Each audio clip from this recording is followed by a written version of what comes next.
The bullet grazed Clara Monroe's cheek before she even heard the shot. Her mail-order husband, a man she'd known for barely 3 weeks, shoved her to the floor as their ranch house exploded in gunfire.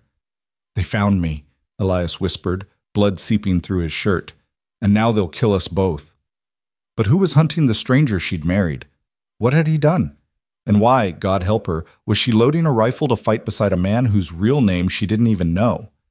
Stay with me until the end of this story and comment what city you're watching from.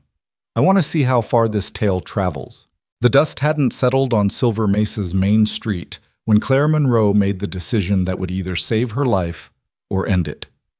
She stood in the cramped office of the town's only newspaper, her calloused hands trembling as she penned the advertisement that would change everything. Seeking. Honest man for marriage and ranch partnership. Must be strong, sober, and willing to work hard land. No drifters. Write to Clara Monroe, Silver Mesa, New Mexico Territory. It was September of 1883, and the drought had been merciless. 3 years without a decent rain had turned her late husband's dream into a graveyard of dead cattle and broken promises. Thomas had died the previous winter, kicked by a horse he'd been too drunk to handle properly, leaving Clara with 800 acres of cracked earth, a mortgage she couldn't pay, and a reputation in town as the woman too proud to admit defeat. She was 26 years old, and she'd already buried 1 husband and 2 infant sons. The land was all she had left. "You sure about this, Clara?" Ernest Bosworth, the newspaper editor, peered at her over his wire-rimmed spectacles. He was a kind man, one of the few in Silver Mesa who didn't treat her like a cautionary tale. "Mail-order husbands? Well, you never know what you're getting." "I know exactly what I'm getting," Clara replied, her voice steadier than she felt. "A pair of hands to work the land and a name to keep the bank from taking what's mine." Ernest nodded slowly, his expression troubled. "Your daddy would have—" "My daddy's been dead for 10 years, Ernest, and if he'd wanted me to have choices, he shouldn't have left everything to Thomas." She softened her tone. "I appreciate your concern, truly, but I'm out of options and nearly out of time." The advertisement ran for 6 weeks. Claire received 11 responses, most of them barely literate scrawls from men who sounded desperate, dangerous, or both. She eliminated them one by one until only a single letter remained. It was different from the others, written in a careful, educated hand on good paper that seemed out of place in this transaction of necessity. "Mrs. Monroe, I am responding to your advertisement not because I seek fortune or adventure, but because I am in need of the same thing you are, a new beginning. I am 32 years old, in good health, and experienced with horses, cattle, and all manner of ranch work. I do not drink spirits, use tobacco, or gamble. I will work hard, ask no questions about your past, and expect the same courtesy regarding mine. If you are willing to accept a man who comes with nothing but his labor and his word, I will be on the evening train on November 14th. Respectfully, Elias Ward." The letter sat on Clara's kitchen table for 3 days while she debated. There was something in those careful words that unsettled her, a formality that seemed to hide more than it revealed. Ask no questions about your past, and expect the same courtesy regarding mine. What kind of man needed that assurance? But the bank notice was pinned to her door, and winter was coming, and Clara Monroe had learned long ago that survival meant making hard choices. She sent a single telegram in response. November 14th, accepted. Clara Monroe. The weeks that followed were a blur of anxious preparation. Clara cleaned the ranch house for the first time in months, aired out the spare bedroom, and tried not to think too hard about the fact that she was inviting a complete stranger into her home and her life.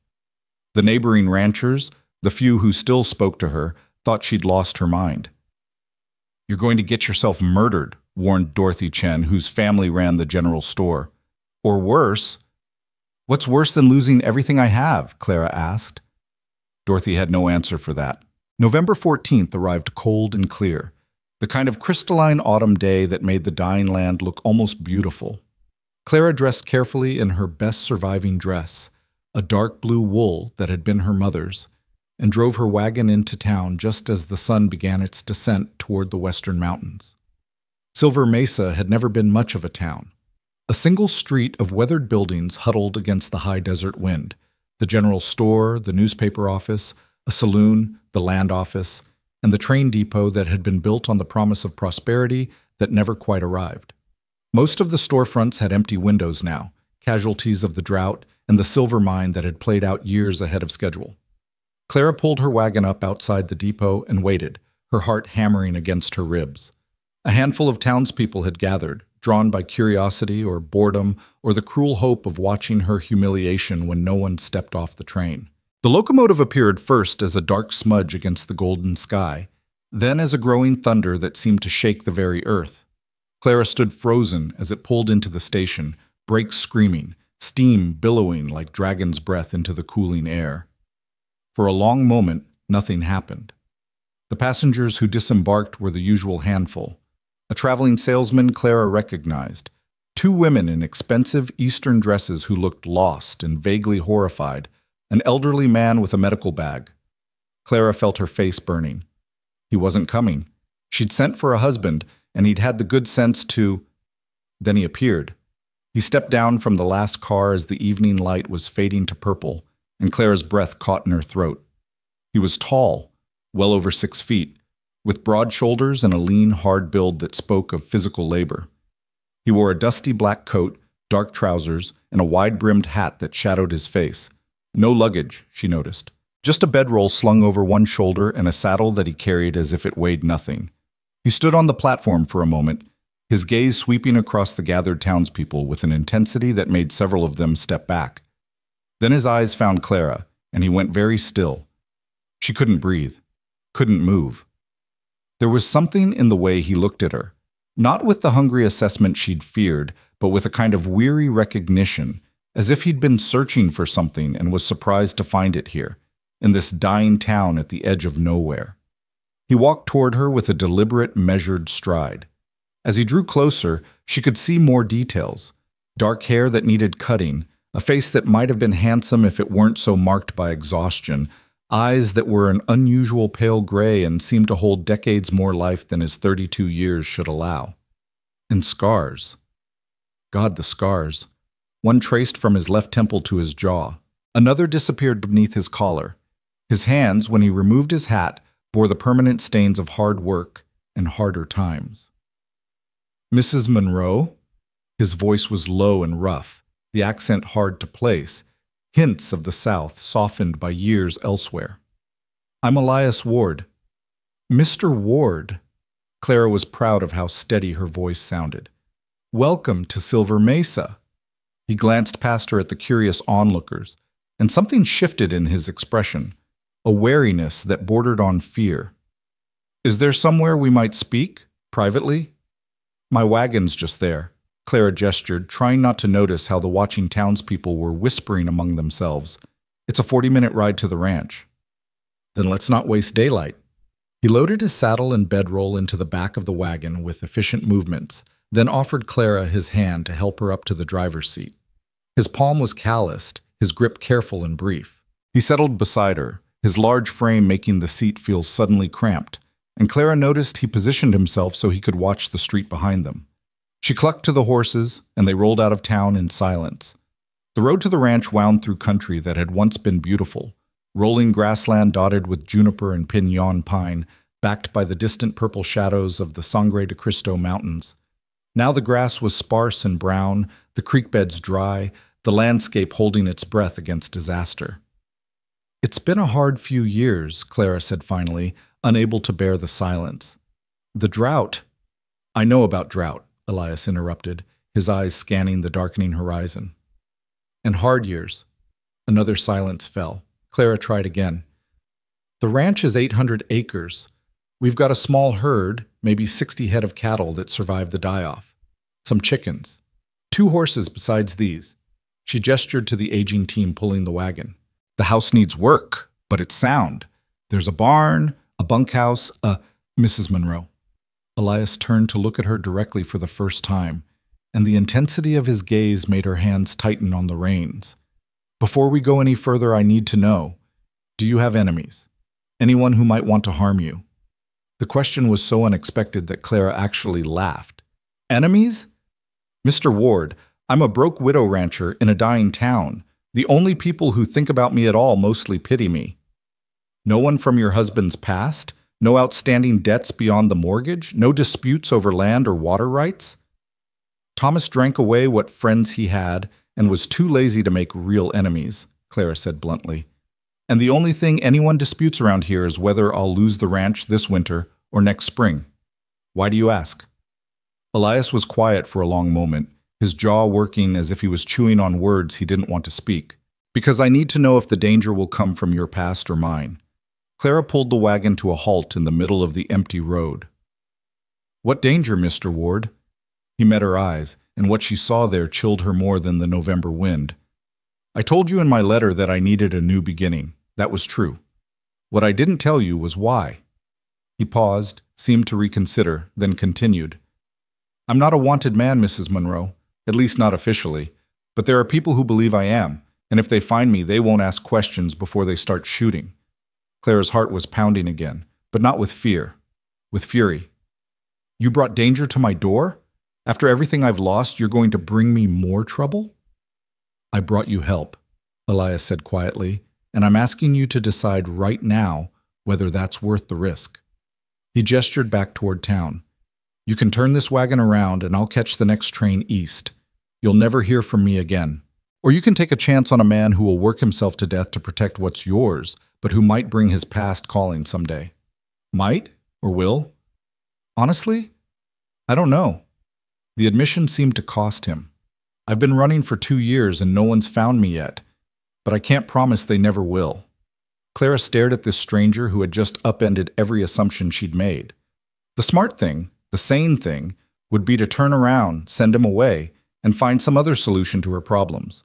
But she'd spent 3 years making smart decisions, and they'd all led her to the same place, alone, broke, and desperate. Maybe it was time to make a stupid decision. If someone comes for you, she said slowly, will you run and leave me to face them? No. The answer came without hesitation, and Clara believed him. God help her, she believed him. Then I guess we'd better get you home before dark. She clucked to the horses, and the wagon rolled forward into the gathering night. The ranch house appeared first as a dark shape against the stars, then resolved into details as they drew closer. A low adobe structure with a pitched roof, windows dark, the surrounding outbuildings huddled against the wind like frightened animals. In daylight, Clara knew, you could see how the paint had peeled, how the fences sagged, how the whole place wore its failure like a shroud. In the darkness, it almost looked like hope. Elias helped her unhitch the horses in silence, moving with the easy competence of someone who'd done this 1,000 times. He stalled them, measured out grain, checked their hooves and teeth without being asked. You know horses, Clara observed. I know animals. He straightened, brushing dust from his hands. They're more honest than people. Clara lit a lantern and led him toward the house, acutely aware that she was about to be alone with a man she'd known for less than an hour. A man who'd admitted he was running from something. A man who might bring violence to her door. A man who was now her husband in everything but the ceremony. The house was cold and sparse. Clara lit the fire she'd laid that morning and busied herself preparing a simple meal of beans, cornbread, and coffee, while Elias stood awkwardly in the doorway, still wearing his coat. You can sit, she said, gesturing to the rough-hewn table. And take off your coat. You live here now. He did, carefully, and Clara noticed how he positioned himself with his back to the wall and his eyes on both the door and the windows. Old habits, she thought, or recent necessity. They ate in silence, broken only by the crackle of the fire and the distant howl of coyotes. Clara found herself studying him in the lamplight, the way he ate slowly, methodically, as if he'd learned not to take food for granted.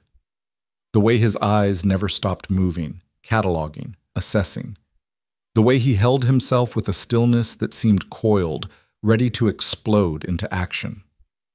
There are some things we should discuss, Clara said finally, pushing her plate away. If we're going to make this work.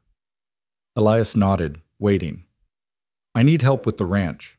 Real help, not just another mouth to feed. That means long days, hard work, and probably not much reward for months, maybe years. I understand. I also need... Clara hesitated, feeling heat rise to her cheeks. I need a husband in name, Mr. Ward. For legal reasons, for the bank, for the townspeople. But I'm not asking for. I know. Elias's voice was gentle. You'll have my name and my protection and my labor, Mrs. Monroe. Nothing more until you ask for it. The relief was staggering. Thank you. And you? Elias leaned forward slightly. What do you need from me besides discretion about my past? Honesty, when it matters. Loyalty to this land. And, Clara met his pale gray eyes, if the danger you mentioned does come, I need you to tell me, before it arrives, if possible. I've had enough surprises in my life. Fair enough. Elias extended his hand across the table. Do we have an agreement? Clara took his hand, and they shook like business partners, not spouses. His grip was firm and warm, and she noticed again the scars that crossed his knuckles. We should make it legal, she said. The marriage. Pastor Williams can do it tomorrow. Elias's expression darkened. The fewer people who know I'm here, the better. Mr. Ward, this is Silver Mesa. Everyone already knows you're here. The question is whether we give them a legitimate reason or let them gossip until they invent something worse. Clara stood and began clearing the dishes. Besides, I need the legal protection. A married woman has more rights than a widow. He considered this, then nodded reluctantly. Tomorrow, then. Clara showed him to the spare bedroom, a small, bare room with a narrow bed, a washstand, and little else.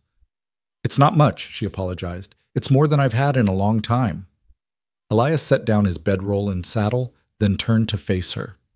Mrs. Monroe.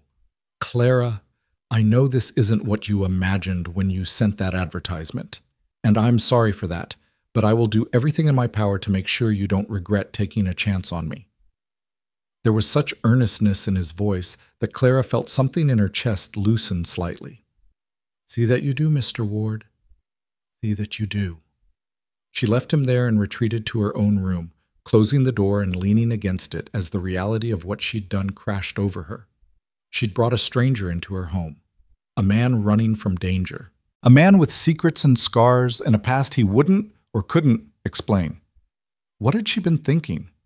But as Clara undressed and climbed into bed, she realized that for the first time in months, she didn't feel quite so alone. The house felt different with another person in it, more alive somehow, more like a home, and less like a tomb. She fell asleep to the sound of footsteps in the next room as Elias Ward paced like a caged animal and wondered what nightmares kept a man like that from finding rest. The answer came just before dawn. Clara woke to the sound of screaming, a raw, animal sound of terror that brought her bolt upright in bed, heart hammering. For a confused moment, she thought someone was being murdered. Then she realized the screams were coming from Elias's room. She grabbed her robe and ran into the hallway, nearly colliding with him as he burst from his room. He was shirtless, wild-eyed, his chest heaving as if he'd run miles. In the dim pre-dawn light filtering through the windows, she could see his torso was a roadmap of scars, bullet wounds, knife wounds, burns that made her stomach turn. Mr. Ward, Elias, you were dreaming. Clara kept her voice calm, though her hands were shaking. You're safe. You're at the ranch. He stared at her for a long moment, breathing hard, seeming to struggle back to the present. Then awareness flooded his eyes, followed immediately by shame. I apologize, he said roughly. I should have warned you. The nightmares, they're frequent. What do you dream about? Clara asked, then immediately held up a hand. No, don't answer that. I'm sorry. That was prying. But Elias surprised her. Blood, he said quietly. Fire. The faces of men I couldn't save.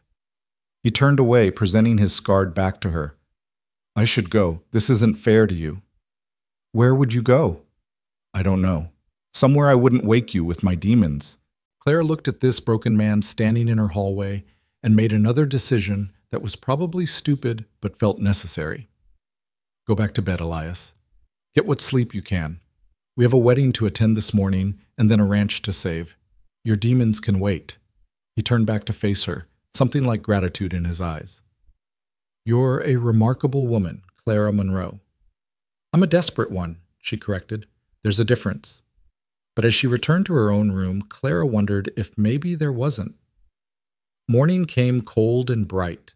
Clara made coffee and fried eggs while Elias worked outside, already checking fences and assessing what needed immediate attention. When she called him in for breakfast, he'd somehow managed to make himself presentable. Clean shirt, combed hair, the wildness of the night before tucked away behind careful composure. They ate quickly, then hitched the wagon and drove back into Silver Mesa. The town looked even more desolate in daylight, and Clara felt Elias tense beside her as they passed the saloon where a handful of early drinkers watched them pass. Pastor Williams lived behind the small church at the end of the street, a kind, elderly man who'd buried Thomas and both of Clara's babies with more grace than they probably deserved. "Clara, my dear," he greeted them warmly, then studied Elias with shrewd eyes. "And this must be Mr. Ward. I heard you'd arrived on yesterday's train." "Word travels fast," Elias said neutrally. "In Silver Mesa, son, word travels before you even speak it." The pastor smiled. Come in. Let's make this official." The ceremony was brief and businesslike. Pastor Williams asked the traditional questions. Clara and Elias gave the traditional answers. And just like that, they were married. The pastor had his wife and the church's cleaning woman serve as witnesses and charged Clara only $2 for his services. "May God bless this union," he said, shaking Elias's hand. Then, lower, just for Elias's ears, "and may whatever you're running from never find you here." Elias went very still. "Excuse me?" "I was an army chaplain for 20 years, son. I know a soldier's scars when I see them." The pastor's expression was kind, but knowing. "I also know a man trying to outrun his past. I won't pry, and I won't gossip, but I will pray for you both." "Thank you," Elias managed. They were walking back to the wagon when a voice called out, Well, the widow Monroe's got herself a new husband already. That was quick." The speaker was a tall, thick man with a sheriff's badge pinned to his vest and a cruel smile on his face. Jack Brennan had been Thomas's drinking buddy and Clara's enemy since she'd refused to sell him her water rights at pennies on the dollar. "Sheriff," Clara said coldly, "congratulations are customary." "Oh, I'll congratulate you when I see if this one lasts longer than the last." Brennan's eyes raked over Elias with obvious disdain. "What's your story, friend? Where you from?" "East," Elias said shortly. "East where?" "Does it matter?" Clara interjected. "He's my husband now, legally married. Our business is our own." "Everything in my town is my business, Clara." Brennan stepped closer, and Clara saw Elias's hand drift toward his hip, toward where a gun would hang if he were wearing one. "And I make it a point to know who's settling here, so I'll ask again, Mr. Ward.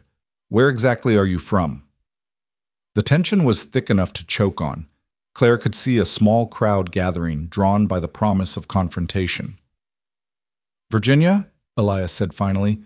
"Originally, but I've been moving for some time." "Military?" Brennan gestured to the scar on Elias's face.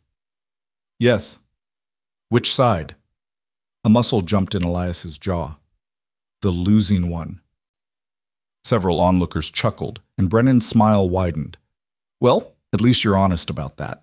Though I have to wonder what a Confederate soldier's been doing for the near 20 years since the war ended. That's a lot of time to account for." "Working, surviving, same as everyone." Elias took Clara's arm. "If you'll excuse us, Sheriff, we have a ranch to run." They climbed into the wagon, but Brennan wasn't finished. "I'll be keeping an eye on you, Ward, just so you know. This town's had enough trouble without strangers bringing more." Elias didn't respond, just clucked to the horses and drove them out of town. Clara could feel the rage radiating off him in waves. "Don't mind Jack Brennan," she said quietly. "He's a bully and a drunk, but he's mostly harmless." "No bully is harmless," Elias replied. "And men like that, men who enjoy their power, they're the most dangerous kind when they decide you're a threat." "Are you a threat to him?" Elias was silent for so long that Clara thought he wouldn't answer. Then, "Not unless he makes himself a threat to you." They spent the rest of the ride in silence, each lost in their own thoughts. The days that followed fell into a rhythm. Elias worked with a ferocity that amazed Clara, up before dawn, laboring until after dark, repairing years of neglect with methodical determination.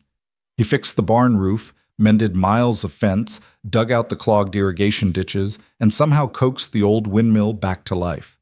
He rarely spoke unless spoken to, ate whatever Clara prepared without complaint, and maintained a careful distance that was both respectful and somehow lonely. At night, Clara would hear him pacing or wake to his nightmares or glimpse him standing in the yard at midnight, staring at the stars as if searching for answers they couldn't provide. She wanted to ask what haunted him, wanted to understand the scars and the silence and the way he sometimes looked at her with an expression that might have been longing or might have been regret. But she'd promised not to pry, and Clara Monroe kept her promises. It was 3 weeks after the wedding when everything changed. Clara had driven into town for supplies, leaving Elias to work on clearing a new field. The general store was quiet, just Dorothy Chen behind the counter and a traveling salesman examining the dwindling inventory. "Your new husband seems to be working out," Dorothy observed as she weighed out flour and sugar. "The ranch is looking better than it has in years." "He's a hard worker," Clara agreed, trying not to sound too pleased. "Strange, though. Never comes to town himself, never socializes. Some folks are saying he's peculiar." "Some folks should mind their own business," Dorothy laughed. "This is Silver Mesa, honey. We don't have anything else to do but mind each other's business." She leaned closer, lowering her voice. "But seriously, Clara, are you happy? Because if he's mistreating you—" "He's not. Clara searched for words. "He's a good man, I think. Just a private one." She was loading her purchases into the wagon when she noticed the stranger. He was standing across the street, a tall man in a fine coat that was too expensive for Silver Mesa, watching her with dark, intense eyes. When he saw her looking, he tipped his hat and walked away. Clara felt a chill that had nothing to do with the November wind. She drove home faster than usual, her unease growing with every mile. The stranger might have been nothing, just a traveler passing through. But something about the way he'd watched her, with recognition and calculation, made her think of Elias's warning about danger. The ranch came into view and Clara's heart stopped. Elias was in the yard, shirtless despite the cold, and he was standing very still. Facing him, not 20 feet away, was the stranger from town, but now he had a gun in his hand. Clara didn't think. She grabbed the rifle from beneath the wagon seat and jumped down, her boots hitting the ground at a run. "Step away from him," she shouted, bringing the rifle to her shoulder with hands that had learned to shoot when she was 12 years old. Both men turned to look at her. The stranger smiled, a cold, amused expression that made Clara's finger tighten on the trigger. "Mrs. Ward, I presume." The stranger's voice was cultured, educated. "Or should I say Mrs. Monroe? I understand the marriage is quite recent." "I said step away from my husband." "Your husband." The stranger's smile widened. "Do you even know his real name? His real story?" He gestured to Elias with the gun. "Ask him about Fort Griffin. Ask him about the gold shipment. Ask him about the 23 settlers who died when he—" "Don't!" Elias's voice was raw. "Whatever you came here for, McAllister, leave her out of it." "I came here to kill you, Ward. Or should I use your real name? Captain Elias Thornton, late of the United States Army." McAllister's expression hardened. "You've been hard to find. Cost me 2 years and a small fortune in bribes and informants. But here you are, playing house with this poor woman who has no idea what kind of man she married." Clara's mind was reeling. Captain? A different name? What was happening? "I didn't do what they accused me of," Elias said quietly. "You know that, McAllister. You were there. You know it was Carver who—" "What I know doesn't matter." McAllister cocked the pistol. "What matters is that Colonel Carver wants you dead, and he's paying very well to make that happen." Time seemed to slow. Clara saw McAllister's finger begin to tighten on the trigger, saw Elias tense, calculating whether he could reach the man before the bullet found him, saw the sun glinting off the gun barrel, and Clara did something she'd never imagined herself capable of. She fired. The rifle's report echoed across the valley like thunder. McAllister staggered, his gun dropping from suddenly nerveless fingers, blood blooming across his shoulder. He looked at Clara with genuine surprise, then at the spreading red stain, then back at her. "You shot me," he said wonderingly. And I'll do worse if you don't get off my land. Clara worked the bolt, chambering another round, her hands amazingly steady. Now. McAllister pressed his hand to his shoulder, crimson seeping between his fingers. For a moment, Clara thought he might be foolish enough to reach for his fallen gun. Then he seemed to deflate, all the menace draining out of him. "This isn't over," he said, backing toward his horse that was tied near the barn. "Carver will send others, better killers than me." "Let them come," Clara heard herself say. "They'll get the same welcome." McAllister managed to mount his horse one-handed, swaying in the saddle.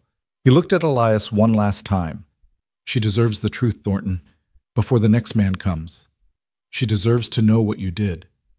Then he wheeled the horse and galloped away, leaving a trail of blood drops in the dust. Silence fell, broken only by Clara's ragged breathing and the ringing in her ears from the rifle shot. She stood frozen, the gun still at her shoulder, her mind struggling to process what had just happened. She'd shot a man. She'd actually shot another human being. "Clara," Elias's voice was gentle. "Clara, you can lower the rifle now." She did, her arms suddenly weak as water. The rifle slipped from her fingers and hit the ground. She looked at her hands. They were shaking violently. "I shot him," she whispered. "I didn't even think. You saved my life." Elias was in front of her now, his hands on her shoulders, his gray eyes searching her face. "Do you understand that? If you hadn't fired, I'd be dead right now. But I shot him. I've never—" Clara couldn't seem to form complete sentences. Her knees were buckling. Elias caught her before she fell, lifting her easily and carrying her toward the house. She wanted to protest, to insist she could walk, but her body seemed to have forgotten how. He set her down in one of the kitchen chairs and poured her a cup of water with hands that were remarkably steady considering what had just happened. "Drink," he ordered. Clara obeyed, the cold water helping to clear some of the fog from her mind. When she looked up, Elias was pulling on his shirt, his expression grim. "You owe me an explanation," she said, her voice stronger now. "A real one. Who was that man? Who is Colonel Carver? And who the hell is Elias Thornton?" Elias sank into the chair across from her, suddenly looking every one of his 32 years and then some. "You're right. You deserve the truth, all of it." He ran a hand through his hair. "My real name is Elias Thornton. I was a captain in the Army, stayed in service after the war ended, moved west. In 1881, I was assigned to guard a gold shipment from Fort Griffin to Santa Fe, $200,000 in gold bars bound for the territorial government." Clara listened, her heart still pounding. "My commanding officer was Colonel James Carver, brilliant tactician, decorated hero, and completely corrupt." Elias's jaw tightened. He'd been skimming from Army supplies for years, selling weapons to anyone who'd pay, taking bribes from contractors. The gold shipment was supposed to be his masterpiece. Steal it all, blame it on bandits or Indians, and retire a wealthy man. But something went wrong, Clara guessed. "I refused to cooperate. I was young and stupid and believed in honor, duty, all those things they teach you at West Point." He laughed bitterly. "Carver couldn't have a witness, so he arranged for me to die during the heist. But his hired guns botched it. I survived, wounded, while they rode off with the gold." "And the settlers McAllister mentioned?" Elias's face went gray. "There was a homestead near the ambush site, a family, husband, wife, 4 children, and a camp of travelers nearby, maybe a dozen people total. Carver's men." He had to stop, swallow hard. "They killed them all. Made it look like I'd gone mad, murdered everyone, and stolen the gold. Carver said I'd snapped under the pressure, that the war had broken me. He had documents, witnesses, evidence, all manufactured. But you escaped." "Barely. I was in custody, waiting for court-martial, when I realized no one was going to believe my story. Carver had too much power, too much influence. So I ran, changed my name, kept moving, tried to find evidence that would prove what really happened, but Carver's thorough. He's destroyed everything and everyone who could contradict his version of events." Clara processed this, her mind reeling. "So you're wanted for murder and theft." "Officially, yes. I'm a deserter and a killer and a thief." Elias met her eyes. But I didn't do it, Clara. I swear on everything I hold sacred. I didn't kill those people. I didn't take that gold. I'm guilty of running, of breaking my oath, of living under a false name. But not murder. She wanted to believe him. God, she wanted to believe him. But how could she know for sure? As if reading her thoughts, Elias stood and pulled something from his pocket, a small, leather-bound journal. He placed it on the table between them. This is my diary from that time. Every detail of what happened, written down while it was fresh. Names, dates, places. It's not proof that would stand up in court, but it's the truth. He pushed it toward her. Read it, all of it. Then decide if you want me to leave. Clara stared at the journal, but didn't touch it. If you leave, what happens? Men like McAllister keep coming. They'll watch the ranch, hoping I'll return. They might question you, might try to use you to draw me out. His expression was haunted. I never should have come here, never should have put you in danger. But you did come here, Clara said. And I'm already in danger, apparently, so running now won't fix anything. Then what do you want me to do? Clara stood and walked to the window, looking out at the land she'd fought so hard to keep, the land that had cost her so much and given back so little, the land that was, despite everything, still hers. I want you to tell me the whole story, she said finally. Everything, from the beginning. And then I want you to tell me what we do next. We? She turned to face him. I shot a man today, Elias. A man who was trying to kill my husband. That makes this my fight too, whether I wanted it or not.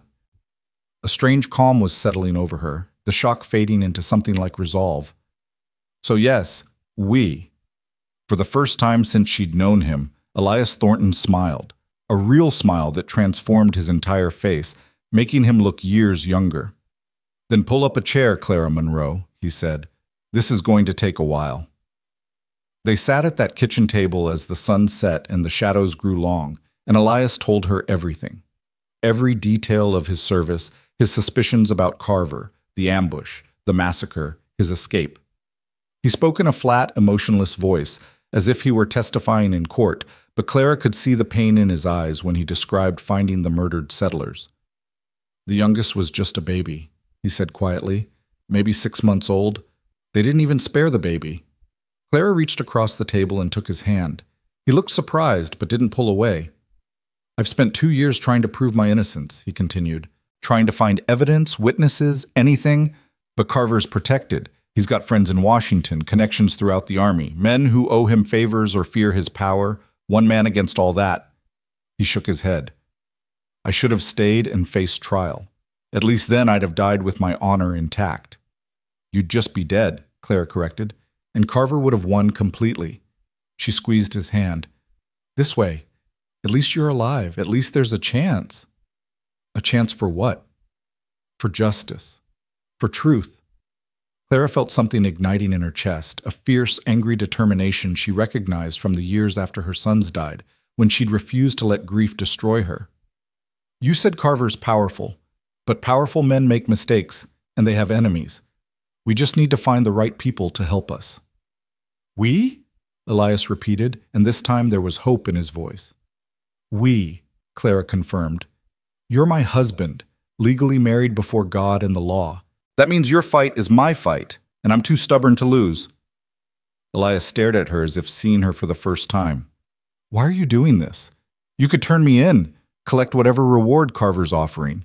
You'd be safe, and you'd probably have enough money to save the ranch. Because I believe you, Clara said simply. I don't know why. Maybe I'm a fool, maybe I'm desperate, maybe I'm just tired of being alone. But I believe you didn't kill those people. And I believe you deserve better than spending the rest of your life running. I don't deserve you, Elias said roughly. Probably not, but you're stuck with me anyway. Clara stood, suddenly exhausted. It's late. We should sleep. Tomorrow we'll figure out what to do about McAllister and anyone else Carver sends. But as she turned toward her bedroom, Elias caught her hand. Clara, thank you for believing me, for fighting beside me, for... He struggled for words. For not giving up on me. Don't thank me yet, Clara said. I might get us both killed. Better to die fighting than live running. Clara squeezed his hand once more, then released it and headed for bed. But sleep was a long time coming.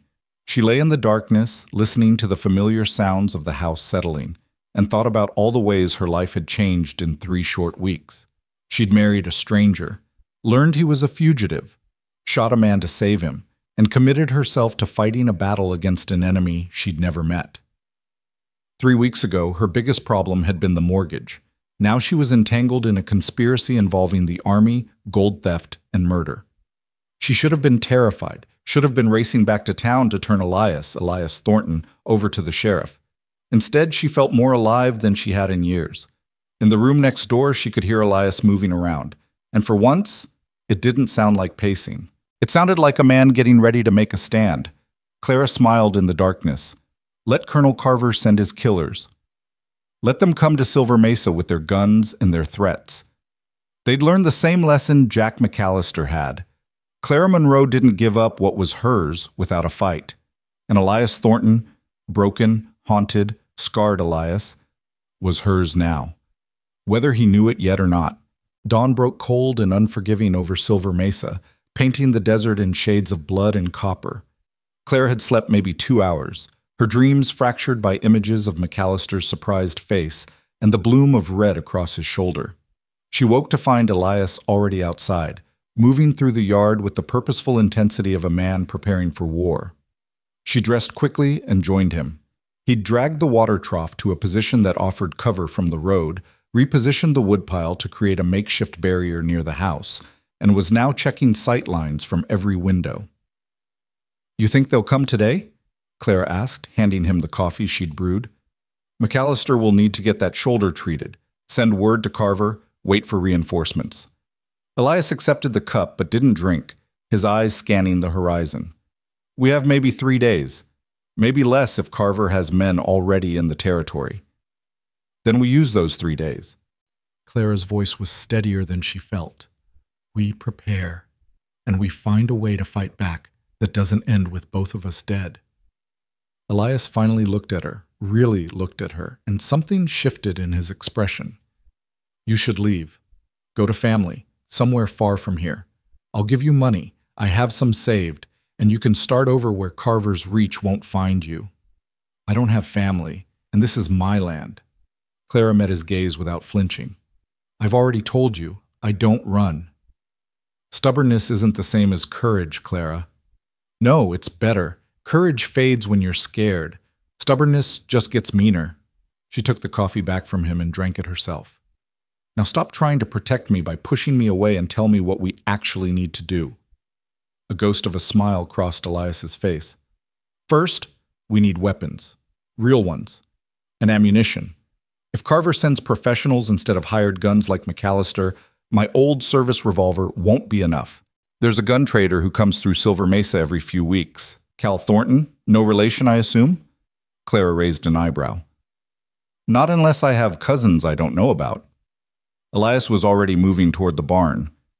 "When's he due?"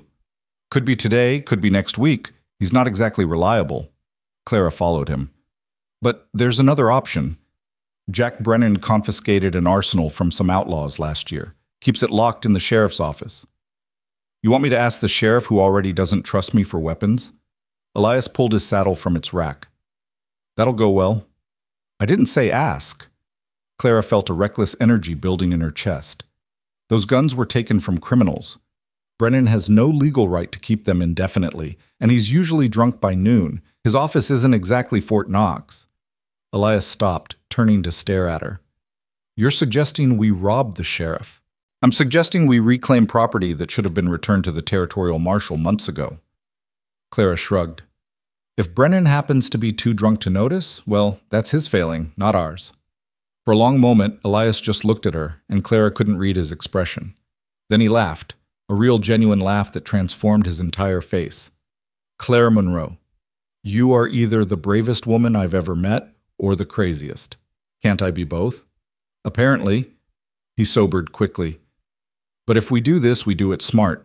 No unnecessary risks. We get in, get what we need, and get out. Agreed?" "Agreed." They saddled 2 horses and rode into Silver Mesa mid-morning, when the town would be busy enough to provide cover, but not so crowded they'd be noticed. Clara wore her best dress and carried a basket of eggs, the perfect picture of a rancher's wife running errands. Elias stayed close, but not too close, playing the role of dutiful husband accompanying his wife to town. The sheriff's office sat at the end of the main street, a squat adobe building with barred windows and a reputation for housing drunks more often than actual criminals. As predicted, they could hear Brennan snoring from outside. "He's in rare form today," Clara whispered. "You distract anyone who comes by. I'll be fast." Elias dismounted and tied his horse casually, as if he had every right to be there. Clara positioned herself near the general store where she could watch both the street and the sheriff's office. Dorothy Chen was inside, arranging canned goods, and waved when she saw Clara. "Twice in 1 week?" Dorothy called through the open door. "You planning a siege out there?" "Just stocking up before winter," Clara replied, her heart hammering. "Elias thinks we're in for a hard one." She watched as Elias slipped into the sheriff's office with the ease of someone who'd done this before. 2 minutes passed. 3. Clara's palms were sweating despite the cool air. A rider appeared at the far end of the street, one of the ranch hands from the double bar spread. He was heading straight for the sheriff's office. "Dorothy," Clara called, her mind racing. "Do you have any of that fabric that came in last month? The blue calico?" "Should have some in back. Let me check." The moment Dorothy disappeared, Clara hurried across the street, her skirts hiked up, and knocked rapidly on the sheriff's office door. "Elias," she hissed. "Company coming." The door opened and Elias emerged, his coat bulky in a way it hadn't been before. "Time to go." They were mounted and riding at a casual walk, nothing rushed, nothing suspicious, when the ranch hand reached the sheriff's office. Clara didn't look back, but she heard him knock, heard Brennan's cursing as he woke, and felt the urge to kick her horse into a gallop. "Easy," Elias murmured. "We're just a married couple heading home." They made it to the edge of town before Clara allowed herself to breathe. "Did you get what we needed?" 2 rifles, 4 boxes of ammunition, and a very nice Colt that Brennan definitely stole from someone who knew quality weapons. Elias's tone was grim satisfaction. "Should be enough to make anyone think twice about a direct assault." "Should be?" "Clara, if Carver sends real soldiers, men with training and discipline, no amount of weapons will save us. Our best hope is that he underestimates us, sends more men like McAllister." He glanced at her. "But we need to be realistic. We're 2 people against the resources of a corrupt army colonel. The odds aren't good." "The odds have never been good," Clara said. "I'm used to it." They rode in silence for a while, the desert stretching around them in endless browns and golds. Clara found herself studying Elias's profile, the hard line of his jaw, the scar that traced his temple, the way he sat his horse with unconscious grace. "What did you do before the army?" she asked suddenly. "You said you went to West Point. That means you came from somewhere, had a life before." Elias was quiet for so long she thought he wouldn't answer. Then, "Virginia. My family had a plantation outside Richmond, tobacco mostly. I was the second son, so I wasn't expected to inherit. The army seemed like a good option for a boy with no prospects and too much pride." "Did they, your family, did they survive the war?" "My father died at Antietam, my older brother at Gettysburg, my mother—" He paused. "She died of fever the winter after Appomattox. The plantation was burned, the land sold for taxes. By the time I came back from the war, there was nothing left but graves and memories." Clara heard the carefully controlled grief in his voice. "I'm sorry. It was a long time ago." But the way he said it suggested the wounds were still fresh. "What about you? You said you had no family." "My parents died when I was 16. Cholera. I married Thomas a year later because I didn't have anywhere else to go." Clara surprised herself with her honesty. He wasn't a bad man, not at first, just weak, the kind of weak that turns bitter when life gets hard. "And your sons?" The question was gentle, but it still hurt. "John and Samuel. They were born too early. Too small. They lived maybe a week each, 2 years apart." Clara blinked back the familiar sting of tears. After Samuel died, Thomas stopped coming home sober. Stopped coming home at all some nights. I think he blamed me. "Did you blame yourself?" "Every day." Clara's voice cracked. Every single day I wonder what I did wrong, what I could have done differently. But wondering doesn't change anything, so I keep moving forward. It's all I know how to do." Elias reached across the space between their horses and took her hand, squeezed it once, then released it. "We're quite a pair, aren't we? Two broken people trying to hold together what's left." "Maybe that's enough," Clara said. "Maybe broken people are the only ones strong enough to survive what's coming." They reached the ranch as the sun reached its zenith. Elias immediately began unpacking the stolen weapons, checking and cleaning each one with the efficiency of long practice. Clara watched him work, fascinated by the transformation. This wasn't the cautious stranger who'd stepped off the train or the quiet man who'd mended her fences. This was Captain Elias Thornton, soldier, preparing for battle. "You need to learn to shoot properly," he said without looking up. "Yesterday you saved my life, but that was luck as much as skill. If more men come, you'll need to be able to hit what you aim at." "I can shoot," Clara protested. "Rabbits and coyotes, maybe. Men are different. Men shoot back." He stood and handed her one of the rifles. "Come on, we're losing daylight." For the next 3 hours, Elias drilled her relentlessly. Proper stance, proper breathing, how to lead a moving target, how to compensate for wind and distance. Her shoulder ached from the rifle's kick, her ears rang from the shots, but slowly, grudgingly, her aim improved. "You're thinking too much," Elias said, standing behind her, his hands adjusting her grip. "Don't aim at where the man is. Aim at where he'll be. Feel it. Don't calculate it." Clara fired again, and the bottle she'd been targeting exploded. She couldn't help the grin that spread across her face. "Better," Elias said, and she heard approval in his voice. "Again." By the time they stopped, the sun was setting and Clara's arms were trembling with exhaustion, but she could consistently hit targets at 100 yards, and more importantly, she'd learned to reload quickly under pressure when Elias had started throwing rocks near her feet to simulate incoming fire.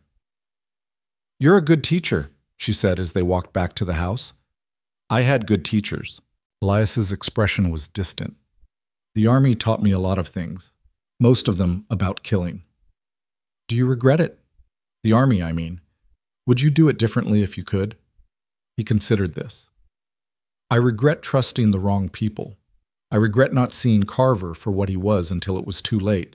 But the service itself? No. For a long time it was the only family I had, the only place I belonged. And now?" Elias looked at her, and in the fading light his eyes were impossibly soft. "Now I'm starting to think maybe I belong here." The moment stretched between them, heavy with possibility, until Clara broke it by turning toward the house.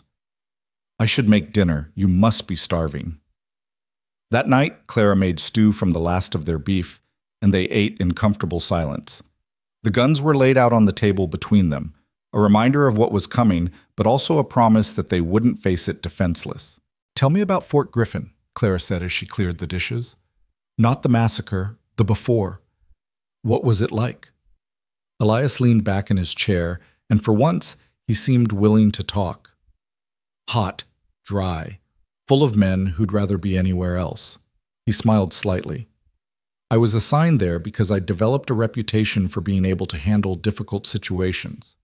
The fort was understaffed, undersupplied, and surrounded by hostile territory. Carver arrived 6 months before the gold shipment, assigned as the new commanding officer." "What was he like?" "Charming, intelligent. Everyone loved him, soldiers, officers, even the civilians in the nearby settlements. He told stories about his service during the war, bought drinks, remembered everyone's names." Elias's expression darkened. "I didn't like him from the start, but I couldn't explain why. Just an instinct that something was wrong. Instincts are usually right. Mine were. I started noticing discrepancies in the supply logs, questionable transfers of personnel, whispers about weapons disappearing. When I brought it to Carver's attention, he thanked me for my vigilance and promised to investigate." Elias laughed bitterly. "He was investigating, all right. Investigating how to get rid of me without raising suspicions. The gold shipment was his opportunity. Perfect opportunity. Remote location, hostile territory, valuable cargo, easy to blame bandits or Indians, easy to make one inconvenient captain disappear in the chaos." He fell silent, his jaw working. I just never thought he'd go as far as murdering innocent people. Children, Clara. He murdered children to cover his crime. Clara reached across the table and covered his hand with hers. We're going to make him pay for that. I don't know how yet, but we will. How can you be so sure? Because I've spent 3 years fighting drought, debt, and disaster, and I'm still here, because I'm too stubborn to let evil men win. She squeezed his hand. And because I believe that somewhere there's evidence that proves what really happened. We just have to find it. Elias looked at their joined hands, then turned his palm up to properly hold hers. I spent 2 years looking. Every lead went nowhere. Carver's too careful, too protected. Then we look where you haven't looked before. We find people who have reason to want Carver exposed. A sound outside cut her off. Both of them froze, listening. It came again, the soft nicker of a horse that wasn't theirs. Elias was on his feet instantly, moving to the window with one of the rifles. Clara grabbed the other and positioned herself on the opposite side of the room, her heart racing. 3 riders, Elias whispered, coming slow, spread out, professional. Carver's men already? Looks like we didn't have 3 days after all. The knock when it came was almost polite. A voice called out, Mr. Ward? Mrs. Ward? We'd like to talk. Elias and Clara exchanged glances. We're armed, Elias called back, and not interested in conversation. We're not here to hurt you, the voice replied. McAllister sent us. He wants to make a deal. McAllister can go to hell, Clara shouted. He figured you'd say that. There was amusement in the voice now. That's why he sent us with proof. We're going to leave a package on your porch, then we're going to ride back 20 paces. You can retrieve it at your leisure. It's a trap, Clara whispered. Probably, Elias agreed, but his expression was thoughtful. But if there's even a chance they have information... They waited, weapons ready, as the sound of footsteps approached the porch. Something was set down, and the footsteps retreated. Through the window, Clara could see 3 figures backing their horses away from the house, hands visible and empty. Cover me, Elias said, and before Clara could protest, he'd opened the door and snatched the package, a leather satchel, from the porch. Inside was a blood-stained letter and a stack of photographs. Elias read the letter first, his expression going from suspicious to shocked to something Clara couldn't quite identify. Then he handed it to her without a word. The letter was written in a shaky hand. Ward, you were right about one thing. I'm not much of a killer. Your wife's bullet got me thinking about whether Carver's money is worth dying for. It's not. But I do have information you need, and I'm willing to trade it for safe passage out of the territory. The photographs are proof that Carver's network is bigger than you thought. He's not just stealing from the army. He's running guns to insurgents in Mexico, selling military secrets to foreign powers, trafficking in things I won't put in writing. The Fort Griffin massacre was just one crime among many. I have documents. Names, dates, financial records. Enough to hang Carver and half the territorial government with him. But I can't go to the authorities. Too many of them are on his payroll. You're the only person I know who wants him destroyed as much as I do now that I've seen what he's really capable of. Meet me in 3 days at the abandoned mining camp north of Silver Mesa. Come alone or don't come at all. Bring money. I'm risking my life for this. And I'll give you everything I have. Whether you believe me or not is your choice. But those photographs are real, and they're just a sample of what I can provide. McAllister. Clara looked at the photographs. They showed men in army uniforms meeting with known outlaws, crates being loaded onto wagons in the dead of night, and what appeared to be a ledger with columns of numbers and names. One photograph showed Carver himself shaking hands with a man Clara didn't recognize in front of a warehouse. It could be fake, she said, a trap to draw you out.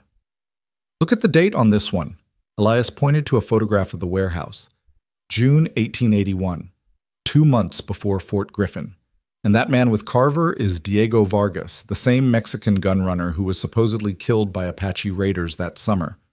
Supposedly. If he's alive in this photograph, it means Carver faked his death. Probably helped him disappear across the border in exchange for... Elias studied the image more closely. There are crates behind them marked as medical supplies. but I'd bet my life they're filled with rifles. Clara's mind was racing. So, if this is real, McAllister has evidence that could destroy Carver completely. But why would he turn on his employer now? Fear, pain, conscience.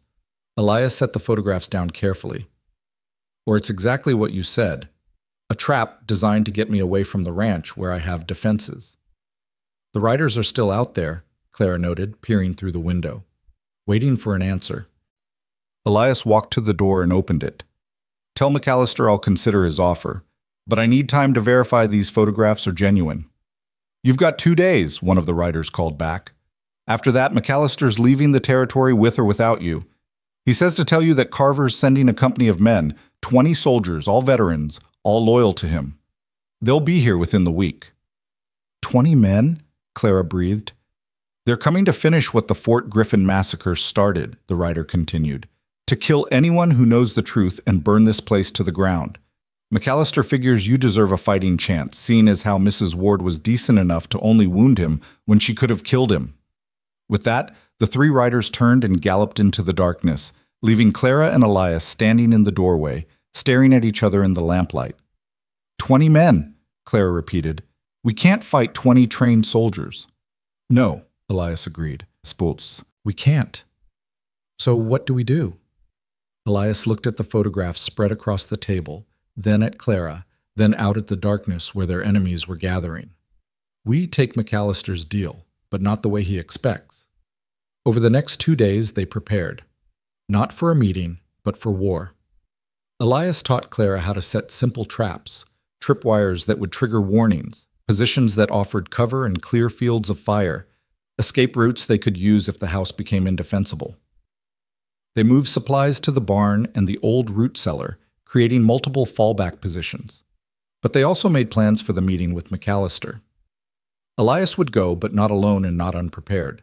Clara would position herself in the rocks overlooking the abandoned mining camp with a rifle, ready to provide cover if things went wrong. They'd leave evidence of where they were going with Pastor Williams, sealed in an envelope to be opened if they didn't return. If this goes badly, Elias said the night before the meeting, I need you to promise me something. No, Clara interrupted. I'm not promising to run if you die. We've had this conversation. That's not what I was going to ask. He moved closer, and in the firelight, his scarred face looked almost gentle. I was going to ask you to promise that you'll tell the truth about what happened, not the version Carver created, but the real story. Even if no one believes you, even if it costs you everything, promise me you'll try. Clara felt tears burning behind her eyes. I promise. But you're not going to die tomorrow, Elias. We're both going to survive this, and we're going to watch Carver hang. I like your optimism. He reached out and tucked a strand of hair behind her ear, the gesture so tender it made Clara's breath catch. But just in case, he leaned in slowly, giving her every chance to pull away. When she didn't, he kissed her, soft and careful and heartbreakingly gentle. Clara's eyes fluttered closed, and for just a moment she let herself forget about Carver and danger and the weight of everything they were carrying. When they parted, Elias rested his forehead against hers. Thank you, he whispered, for believing in me, for standing with me, for being braver than I deserve. Don't thank me yet, Clara managed, though her voice was shaky. We still have to survive tomorrow. Then let's make sure we do. They spent the night in careful preparation, checking weapons and equipment, going over the plan until Clara could recite it in her sleep. As dawn approached, they mounted their horses and rode north toward the abandoned mining camp, leaving the ranch house dark and empty behind them. The mining camp had been left to rot after the silver played out, a collection of broken buildings and rusted equipment scattered across a barren hillside. Clara positioned herself in the rocks above the main clearing, her rifle loaded and ready, while Elias rode in openly. McAllister was already there, sitting on a fallen timber near the largest building. Even from a distance, Clara could see he looked terrible, pale, feverish, his left arm in a crude sling. When he saw Elias, he stood slowly. Ward, or should I call you Thornton now? Call me whatever you want, Elias replied, his hand near his gun. You said you have evidence. I do, but first, the money. McAllister extended his good hand. $2,000, that was the deal. The deal was information in exchange for safe passage. I never agreed to pay you. McAllister's face darkened. I risked everything to get these documents. Carver will kill me if he finds out I betrayed him. I deserve compensation. You deserve a rope for the people you've killed on Carver's orders, Elias said coldly. But I'm willing to let you run if your information is good. That's all you're getting. For a tense moment, Clara thought McAllister would refuse. Then he sagged, the fight going out of him. Fine, but you'll understand why I needed to try when you see what I have. He walked to his horse and retrieved a wrapped bundle, which he brought back and set on the ground between them. Financial ledgers going back 3 years. Correspondence between Carver and various criminals and corrupt officials, shipping manifests for weapons that were supposed to go to army posts but ended up in Mexico, and sworn testimony from a clerk who helped Carver falsify records. Elias knelt and opened the bundle carefully, his eyes widening as he flipped through the documents. My God, this is enough to prosecute half the territorial government. Now you see why I needed money to disappear, McAllister said. With evidence like that, there's nowhere in the country I'll be safe once Carver realizes what I've done. Then you'd better run fast and far. Elias stood, gathering the documents. Go to California or Canada or... The gunshot cracked across the camp like thunder.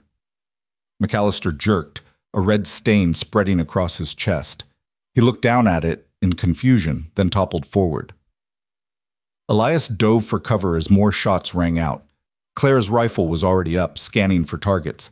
She saw them emerging from the buildings, not 3 men, but 7, all armed, all converging on Elias's position. She fired, and the lead man went down.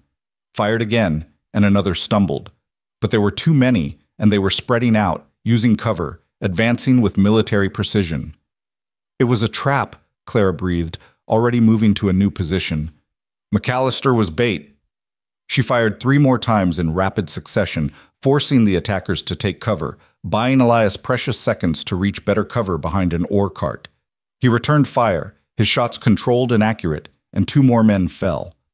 But the odds were still against them. 5 men, all trained fighters, against 2. Clara's hands were steady as she reloaded, but her mind was calculating survival, and the numbers weren't good. Then she heard it, the thunder of hoofbeats approaching fast. For a heart-stopping moment, she thought it was reinforcements for Carver's men. Then she saw the riders cresting the hill, and her breath caught. Pastor Williams led them, a dozen men from Silver Mesa, armed with rifles and grim determination. Behind them rode Dorothy Chen's husband, the blacksmith, the saloon keeper, even old Ernest Bosworth from the newspaper. The townspeople opened fire with the enthusiasm of amateurs but the numbers of an army. Carver's men, caught in a crossfire they hadn't anticipated, broke and ran. Clara and Elias picked off 2 more as they fled, and the townspeople chased the survivors into the desert. When the shooting stopped, Clara scrambled down from her position and ran to Elias. He was bleeding from a graze across his ribs, but he was alive, and when he saw her, relief flooded his face. How? He started. Pastor Williams.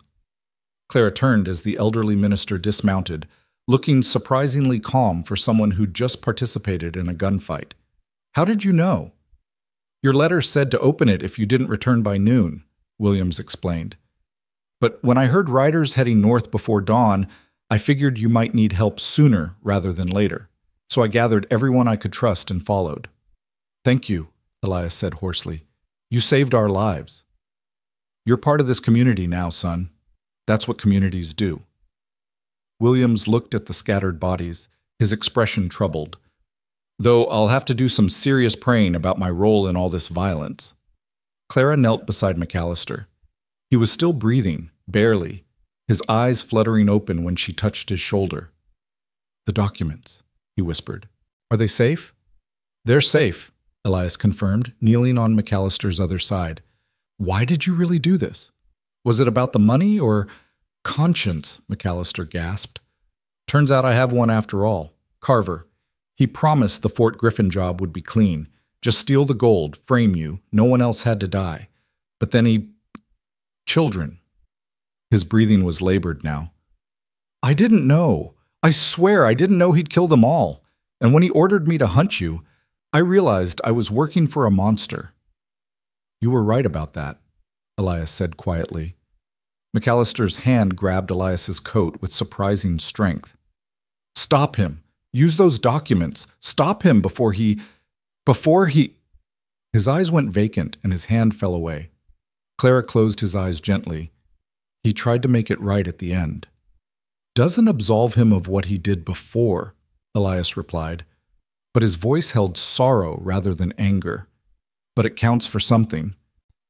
The ride back to Silver Mesa was somber. The townspeople who'd risked their lives talked in low voices, processing what they'd witnessed. Pastor Williams rode beside Clara and Elias, quiet but supportive. You'll need to leave, he said finally. When word of this reaches Carver, he'll send more men, better men, and next time, Silver Mesa can't protect you. I know, Elias said, but first we need to get these documents somewhere safe, somewhere Carver can't destroy them. The territorial marshal in Santa Fe, Clara suggested. He's supposed to be honest. Supposed to be. But McAllister's documents mention several marshals on Carver's payroll. Elias's jaw set. We need someone beyond his reach, someone with the authority and integrity to act on this evidence. The Army Inspector General in Washington, Williams offered. I served with him during the war. If anyone can be trusted to investigate corruption in the ranks, it's Colonel Harrison Pierce. Can you get a message to him? Better. I can write him a letter of introduction, explaining the situation and vouching for your character. Williams smiled slightly. It won't prove you're innocent, but it might convince him to look at your evidence before passing judgment. They reached Silver Mesa as the sun began its descent. The town looked different to Clara now, still shabby and worn, but somehow more vital. These people had risked everything to help two strangers. That meant something. At the church, Williams wrote the letter while Clara and Elias inventoried the documents they'd recovered. The evidence was damning, enough to destroy Carver's career and possibly send him to prison for the rest of his life. If we can get this to Washington, Clara said, it's over. He can't touch us if he's in chains. It's a big if, Elias cautioned. Washington is 2 weeks away by the fastest route. We'll be vulnerable the entire journey. Then we'd better not get caught. Williams emerged with the sealed letter. There's a stage leaving tomorrow morning for Albuquerque. From there, you can catch the train east. I've written everything down. Pierce's address, a summary of the accusations, my personal recommendation that he investigate fully before taking any action. Thank you, Elias said, shaking the pastor's hand, for everything. Just promise me you'll see this through, Williams replied. Those children at Fort Griffin deserve justice, and so do you. That night, Clara and Elias returned to the ranch one last time. They packed only essentials, clothes, money, the precious documents wrapped in oilcloth. Everything else they left behind, a life abandoned for the second time in Elias's case, and the first time in Clara's. She stood in the doorway of the house she'd fought so hard to keep, looking at the rooms where she'd buried her dreams and built new ones. The land outside was still parched, still struggling, but it was hers. Or had been. We can come back, Elias said softly, standing beside her.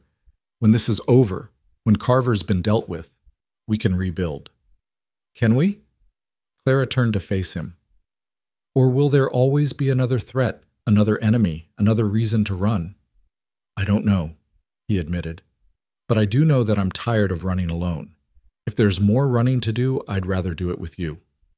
Clara kissed him then, fierce and desperate and full of all the words she didn't know how to say.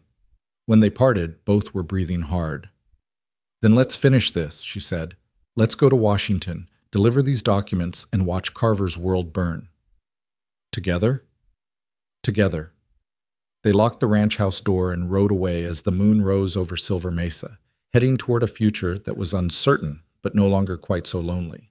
Behind them, the town slept peacefully, unaware that the quiet widow and her mysterious husband were about to shake the foundations of the territorial government. And far to the east, in a comfortable office in Fort Union, Colonel James Carver received word that his hired guns had failed, that documents had been recovered, and that Elias Thornton was still alive. He smiled as he read the report, crumpled it, and tossed it into the fire. So the captain wants to fight, he murmured to himself. Let him come. I've been preparing for this confrontation for 2 years, and this time I'll make certain he doesn't survive to threaten me again. He pulled out fresh paper and began writing orders, not for more hired guns, but for something far more permanent. If Elias Thornton wanted war, James Carver would give him one he couldn't possibly win.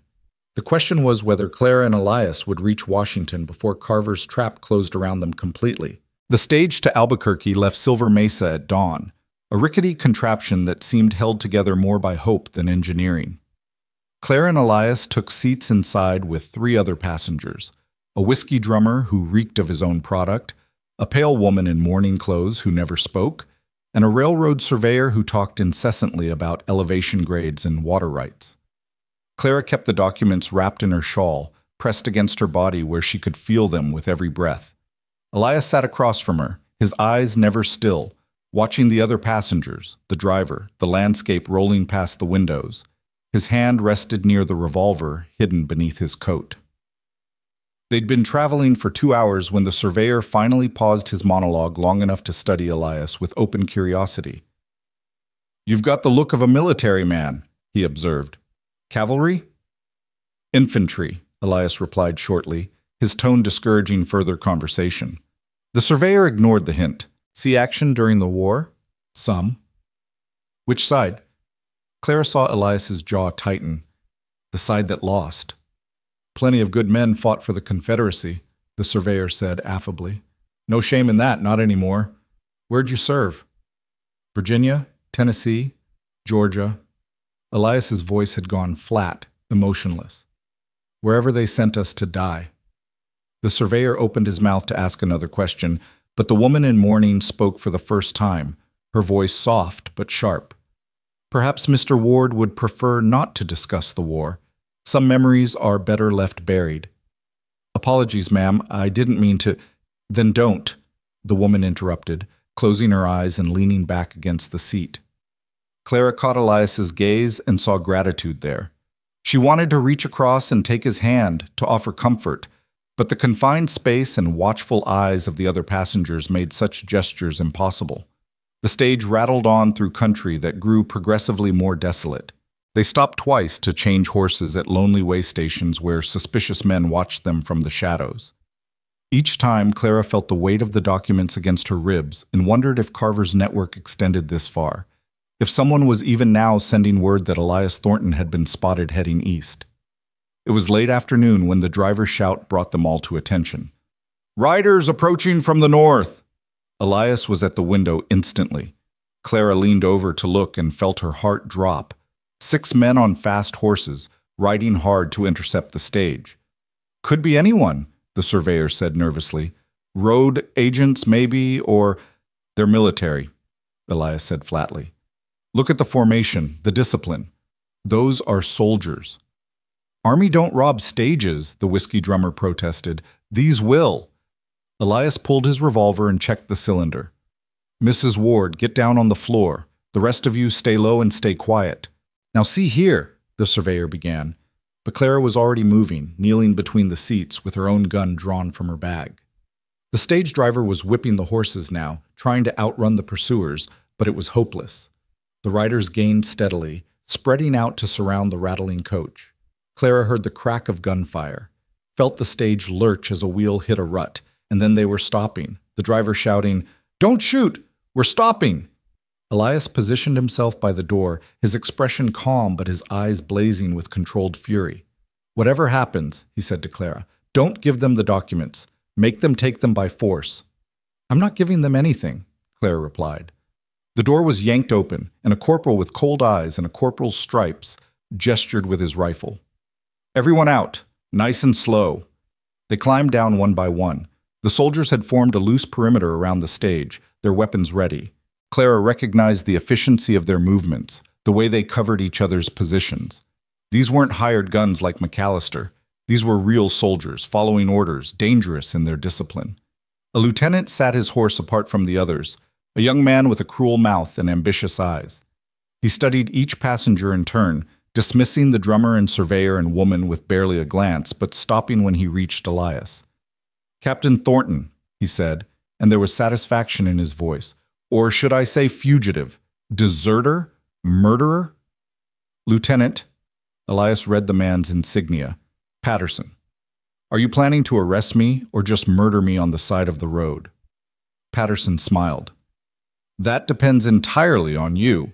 Colonel Carver sends his regards, by the way. He's very interested in recovering certain documents that were stolen from a man named McAllister. Documents that, he assures me, contain sensitive military information that cannot be allowed to fall into civilian hands. McAllister's dead, Clara said before Elias could respond. Killed by Carver's men trying to recover those same documents. Patterson's eyes flicked to her, and his smile widened. Mrs. Thornton, I assume? Or is it still Mrs. Monroe? The colonel mentioned you'd proven surprisingly resilient. A shame you chose to involve yourself in your husband's crimes. My husband's only crime was refusing to help your colonel steal gold and murder children, Clara shot back. Everything else is lies Carver manufactured to cover his own guilt. Strong words from a woman holding a gun on United States soldiers. Patterson gestured, and two of his men moved to flank Clara. I'm going to ask you once, politely, to hand over whatever documents you're carrying. If you refuse, my men will search you, and I can't promise they'll be gentle about it. Clara felt the blood draining from her face, but kept her voice steady. You have no legal authority to search civilians on a public road. We're not under military jurisdiction, and you're not acting under orders from anyone with proper authority. I have 6 rifles and legitimate orders from my commanding officer, Patterson replied. That's all the authority I need out here. He nodded to his men. Search them. All of them. Anyone who resists will be shot for interfering with a military operation. The soldiers moved in. The whiskey drummer immediately raised his hands and backed away. The surveyor was protesting loudly about his rights as a citizen, but he submitted to the search. The woman in mourning stood silent and still as they roughly patted her down, her eyes closed as if in prayer. Then they reached Clara. Don't touch her, Elias said, his voice deadly quiet. You're in no position to make demands, Captain. Patterson drew his own sidearm. Private Hendricks searched the woman. Hendricks was young, barely 20, and he approached Clara with obvious reluctance. Ma'am, if you just hand over whatever papers you're carrying, we can avoid any unpleasantness. Clara looked at Elias. His eyes held 1,000 apologies and a single clear message. Survive. Whatever it takes, survive. She reached into her shawl and withdrew the oilcloth package, holding it against her chest. These documents prove your colonel is a thief and a murderer. If you take them, you're complicit in his crimes. I follow orders, ma'am, Hendricks said, but his hand hesitated as he reached for the package. Then you're following the orders of a man who slaughtered 23 innocent people to hide his theft of $200,000 in government gold, Clara said, her voice ringing across the desert. Including children. Including a baby not 6 months old. Is that the kind of man you want to serve? Hendricks pulled his hand back as if burned. Several of the other soldiers shifted uneasily. Private, Patterson's voice cracked like a whip. Take those documents now, or I'll have you court-martialed for refusing a direct order. Sir, if what she's saying is true, it's not true. It's enemy propaganda designed to undermine military authority and aid a fugitive criminal. Patterson's horse danced nervously, sensing its rider's agitation. Those documents are falsified evidence manufactured by Captain Thornton to cover his own guilt. Colonel Carver has proof that Thornton orchestrated the Fort Griffin massacre himself, and these papers are his attempt to shift blame. Then let a court-martial examine them, Elias said. Let a proper military tribunal review the evidence and decide who's telling the truth. There will be no tribunal, Patterson said coldly. You'll never reach Santa Fe, much less Washington. Now, Private Hendricks, take those goddamn documents, or I will shoot you where you stand and take them myself. The young soldier looked from Patterson to Clara to his fellow soldiers, and Clara saw the exact moment he made his choice. His hand moved toward his rifle. Everything happened at once. Elias drew and fired in a single fluid motion, his bullet taking Patterson in the shoulder and spinning him from his saddle. Clara dove sideways, clutching the documents, as return fire shattered the air where she'd been standing. The stage horses screamed and bolted, dragging the empty coach across the desert. Hendricks didn't fire at Clara. Instead, he turned his rifle on the soldier next to him, a sergeant who'd been aiming at Elias, and shouted, "Hold fire! Hold your goddamn fire!" But the discipline of military training was too ingrained in most of them. They fired at the targets they'd been ordered to engage, Elias and Clara. Bullets kicked up dirt around Clara's feet as she ran for the limited cover of a boulder. She heard Elias returning fire with methodical precision, heard men cursing and screaming. Then she heard something else.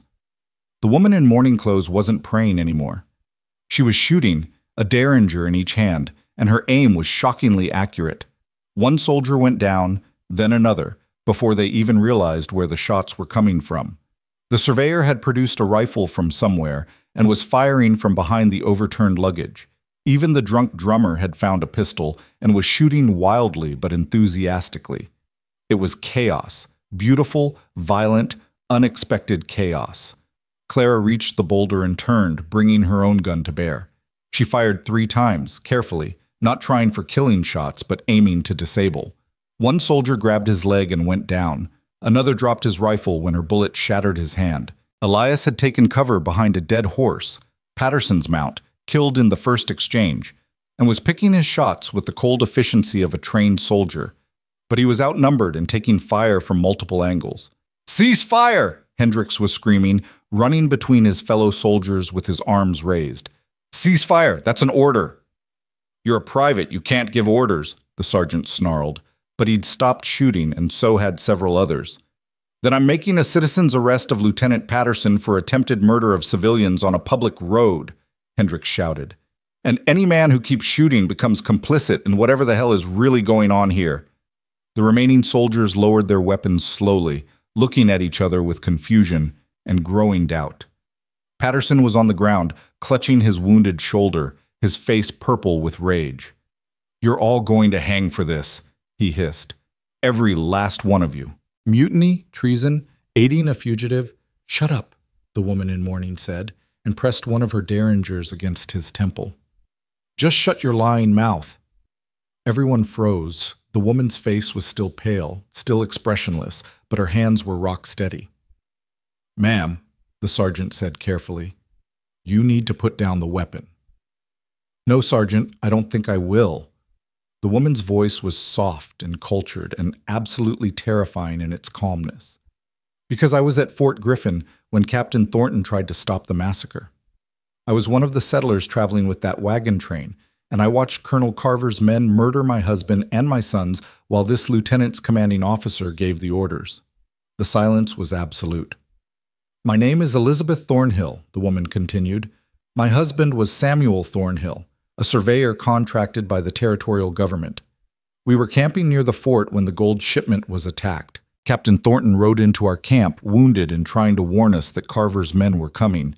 We didn't believe him. We thought he was delirious, maybe dangerous." Her voice cracked slightly. "We didn't run. We should have run." "Ma'am," Elias said gently, "you don't have to." "Yes, I do." Elizabeth kept the gun pressed against Patterson's head. "Carver's men came at dawn. They killed everyone they could find, men, women, children. They shot Samuel while he was trying to protect our boys.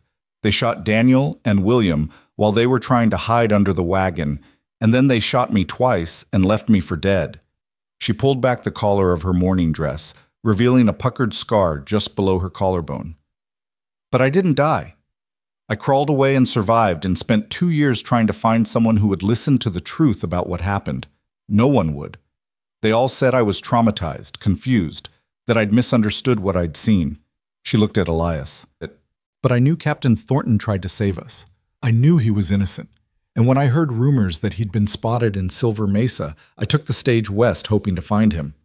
Clara felt tears streaming down her face. "I'm so sorry," she whispered. "Don't be sorry," Elizabeth said. "Be useful. Take those documents to Washington. Make them listen. Make them pay for what they did." "Ma'am, I'm going to need you to release the lieutenant," the sergeant said, though his voice held considerably less conviction than before. "Why?" Elizabeth's smile was terrible to see. "So he can report back to Carver? So more innocent people can die?" "So we can do this legally," Hendricks interjected. He looked at his fellow soldiers. "I don't know about the rest of you, but I didn't sign up to murder civilians or help cover up war crimes. If there's even a chance what these people are saying is true, don't we owe it to those dead settlers to find out?" "We have our orders," the sergeant said, but he was wavering.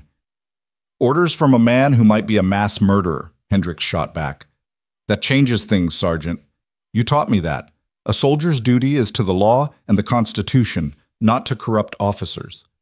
The sergeant looked at Patterson, at Elizabeth with her gun, at Elias and Clara, and the scattered bodies of his fellow soldiers. Clara could see him calculating, weighing duty against conscience, orders against truth. "Private Hendricks," he said finally, "secure Lieutenant Patterson's sidearm and place him under arrest pending investigation of the charges raised by Mrs. Thornhill. The rest of you, lower your weapons and tend to the wounded." Patterson exploded in fury. "You can't do this. You're committing treason. When Colonel Carver hears—" "Colonel Carver can explain himself to a board of inquiry," the sergeant interrupted. "And so can you, Lieutenant. Until then, you're relieved of command." Elizabeth lowered her derringer slowly, her hands beginning to shake now that the moment of crisis had passed. Clara rushed to her side and caught her as her knees buckled. "I killed them," Elizabeth whispered. "Those soldiers. I killed them." "You defended yourself and others," Clara said firmly. "You did what you had to do. So did my husband. So did my boys. They still died." There were no words for that. Clara just held her while she shook with silent sobs. Elias and the sergeant were talking in low voices, negotiating the impossible situation they now found themselves in. The wounded were being treated. 3 soldiers dead, 4 wounded, none of the civilian passengers seriously hurt despite the volume of gunfire. "We need to move," Elias said, approaching Clara. "Patterson had orders to kill us and recover the documents. When he doesn't report back, Carver will send more men." "Where do we go?" the surveyor asked. He'd been remarkably calm through the entire encounter, and Clara suspected he'd seen violence before. "We're miles from anywhere. The stage is gone, and half these horses are scattered across the territory." "There's a way station about 8 miles east," the sergeant offered. "We can regroup there, send word to Fort Union for instructions." "Fort Union is Carver's base," Elias pointed out. "You send word there, you're signing our death warrants." "Then where do you suggest we go, Captain?" The sergeant's tone was respectful but firm. "I'm willing to entertain the possibility that you're innocent and my colonel is corrupt. But I'm not going to help you flee justice if you're lying." Elias considered this, then nodded. "Fair enough. We go to the way station. You send word to Fort Union that you have me in custody and are awaiting instructions. But you also send word to the Army Inspector General in Washington, Colonel Harrison Pierce. Tell him everything that happened here, everything Mrs. Thornhill testified to, and request immediate investigation before any action is taken against me." "And if your Colonel Pierce is compromised too?" "Then we're all dead," Elias said bluntly. "But it's the best chance we have." They gathered the surviving horses and began the long walk to the way station, a ragged column of soldiers and civilians bound together by violence and uncertain allegiances. Patterson was tied to his saddle, still raging about courts-martial and hangings. Elizabeth rode in silence, her mourning dress stained with dust and blood. The surveyor and the drummer stayed close to Clara, as if proximity to the woman at the center of this storm offered some protection. Hendricks fell into step beside Elias. "Sir, if I may ask, why did you stay in the Army after the war? You fought for the Confederacy. Most Southern officers resigned their commissions or were forced out." "I had nowhere else to go," Elias replied. "No family, no land, no prospects. The Army was the only home I had left, even if it was the Army that had defeated everything I'd fought for." He was quiet for a moment. "And I believed in the oath I'd taken, to support and defend the Constitution, to bear true faith and allegiance. Those words still meant something to me, even after everything." "They still should," Hendricks said. "That's why I couldn't follow Patterson's orders. Because shooting civilians on the word of one officer doesn't honor that oath. It violates it." "You're going to face consequences for this," Elias warned. "Even if I'm exonerated, you disobeyed a superior officer in the field. The Army doesn't forgive that easily." "I know, sir. But my father taught me that some things matter more than career advancement." Hendricks smiled slightly. "He'd be proud I finally learned that lesson, I think." They reached the way station as the sun was setting, a lonely collection of buildings huddled against the desert wind. The station keeper, a grizzled man named Moss who'd seen everything in his 40 years on the frontier, took one look at the armed soldiers and wounded men and started brewing coffee without asking questions. The sergeant sent 2 riders east with messages. One to Fort Union, informing them of Patterson's arrest and requesting instructions. Another to the Territorial Marshal's office in Santa Fe, reporting the gun battle and requesting civilian law enforcement involvement. He also composed a careful letter to Colonel Pierce in Washington, summarizing Mrs. Thornhill's testimony and requesting urgent investigation. "How long until we get responses?" Clara asked. "Fort Union? 2 days, maybe 3. Santa Fe, 4 or 5. Washington?" The sergeant shrugged. "Weeks, maybe months. The Army doesn't move quickly on corruption charges, especially against high-ranking officers." "We don't have weeks," Elias said. "Carver knows we're heading east with evidence. He'll intercept any messages he can, bribe or threaten anyone who might help us. We need to move faster than the official channels." "You're suggesting we run," the sergeant said flatly.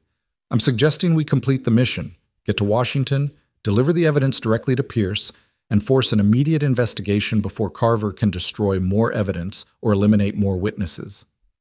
"I can't let you do that, Captain. You're technically in my custody." "Then come with us," Clara interjected.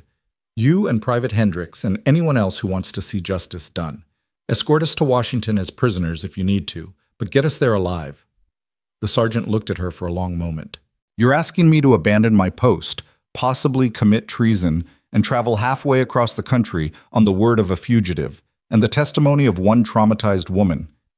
Do you understand how insane that sounds?" "I do," Clara said. "But you saw Elizabeth's scars, you heard her story, and you arrested your own lieutenant because you believed her. Don't stop believing now just because the next step is harder." The sergeant walked away without answering, staring out at the desert as night fell. Clara watched him struggle with the decision, saw the war between duty and conscience playing out in his posture. Elias moved to stand beside her. "We can't force him," he said quietly. "If he chooses to hold us here, we'll have to accept it.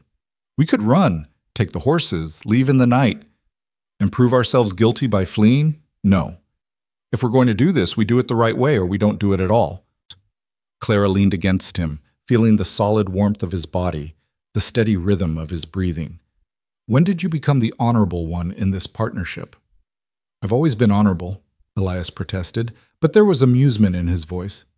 "Just ask anyone who's not trying to hang me." They stayed like that until the sergeant returned, his expression unreadable in the darkness.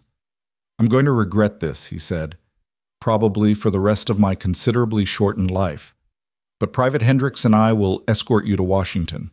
We'll travel as fast as we can, take the train where possible, and deliver you and your evidence directly to Colonel Pierce."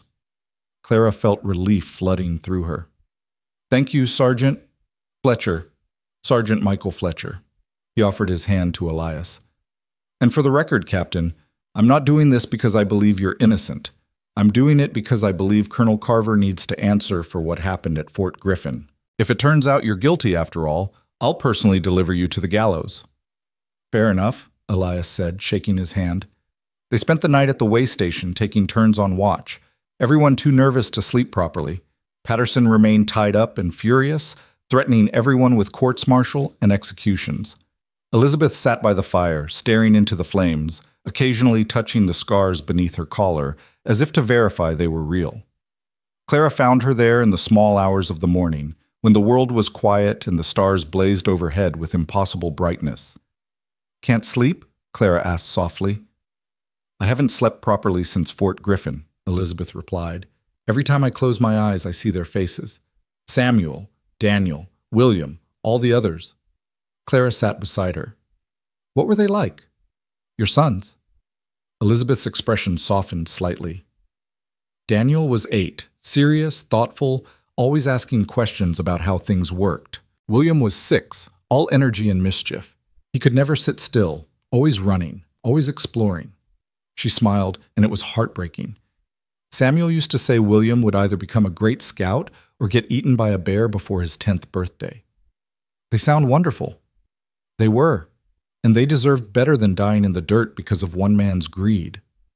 Elizabeth looked at Clara directly. "That's why I'm coming with you to Washington, not just to testify, but to make sure Carver can't escape justice. I'm all that's left of 23 people he murdered. I owe it to them to see this through. It could be dangerous. Carver will try to stop us. I stopped being afraid of danger when I watched my children die." Elizabeth said flatly. All I care about now is making sure their deaths meant something. They left at first light, a strange caravan of soldiers and civilians bound together by violence and uncertain purpose. Fletcher had decided to take 4 soldiers total, himself, Hendricks, and 2 others who'd expressed doubt about Carver's version of events. The remaining soldiers would stay with the wounded and escort Patterson back to Fort Union for formal arrest. "You're making a mistake," Patterson spat as they prepared to leave. "Carver will destroy all of you. He has friends everywhere, power you can't imagine. You'll be dead before you reach Santa Fe." "Maybe," Fletcher said, "but at least we'll die trying to do the right thing. That's more than you can say, Lieutenant." They rode hard for Albuquerque, covering in 2 days what should have taken 3. The landscape shifted from desert to high country, the air growing cooler and thinner as they climbed. They saw other riders in the distance several times, but whether they were Carver's men or innocent travelers, they couldn't tell. Albuquerque was a growing town, swollen with railroad money and ambitious dreams. They went straight to the train station, planning to purchase tickets on the next eastbound express. That's when they discovered their first problem: wanted posters. Elias's face stared out from freshly printed bills offering a $1,000 reward for his capture, dead or alive. The charges had expanded to include murder of a military officer, presumably Patterson's death, reported prematurely or optimistically. "Well," Elias said, studying his own likeness, "at least they got my nose right." "This isn't funny," Clara hissed. "Half the bounty hunters in the territory will be looking for you." "Then we'd better move fast."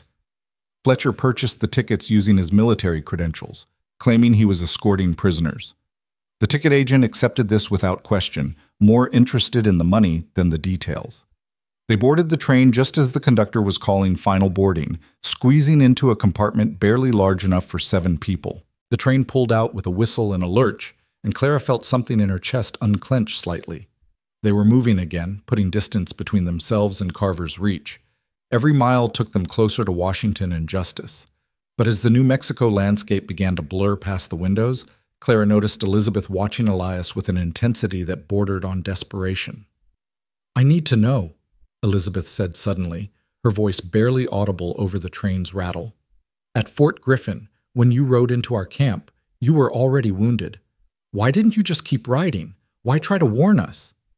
Elias looked uncomfortable. "Because I'm a soldier. It's my duty to protect civilians." "No," Elizabeth insisted. "That's the answer you're supposed to give. I want the real reason." He was quiet for a long time, staring out at the passing desert.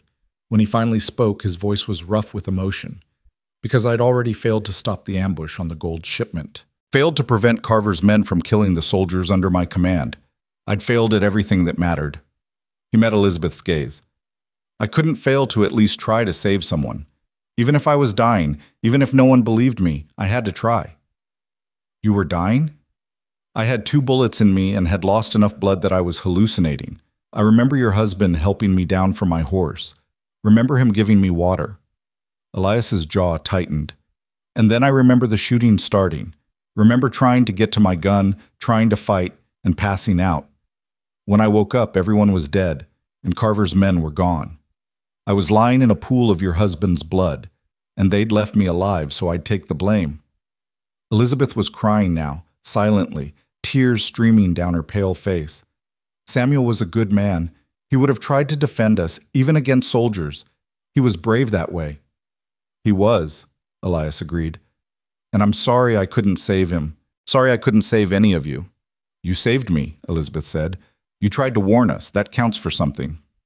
The train carried them through the night, rocking and swaying, the rhythm almost hypnotic. Clara dozed fitfully, waking at every station stop, every unusual noise. Beside her, Elias sat rigid and wakeful, his eyes never leaving the window. They changed trains in Kansas City, a sprawling, chaotic city that seemed to swallow them up in its noise and energy. Fletcher went to purchase new tickets while the others waited in a crowded depot, trying to blend in with the mass of travelers. That's when Clara noticed the man watching them. He stood near the ticket counter, dressed like a businessman, but his eyes were too alert, too focused. When Clara looked directly at him, he didn't look away. Instead, he smiled and began walking toward them. "Elias," Clara murmured, and he was instantly alert, his hand moving toward his gun. The man stopped a few feet away and raised his hands to show they were empty. "Peace, Captain Thornton. I'm not here to hurt you." "Then what do you want?" Elias's voice was cold. "To help." The man glanced around at the crowded depot. "My name is Richard Galloway. I'm a journalist with the Washington Chronicle. I've been investigating Colonel Carver for 6 months, and I've been trying to find you for the last 2. "How did you know we'd be here?"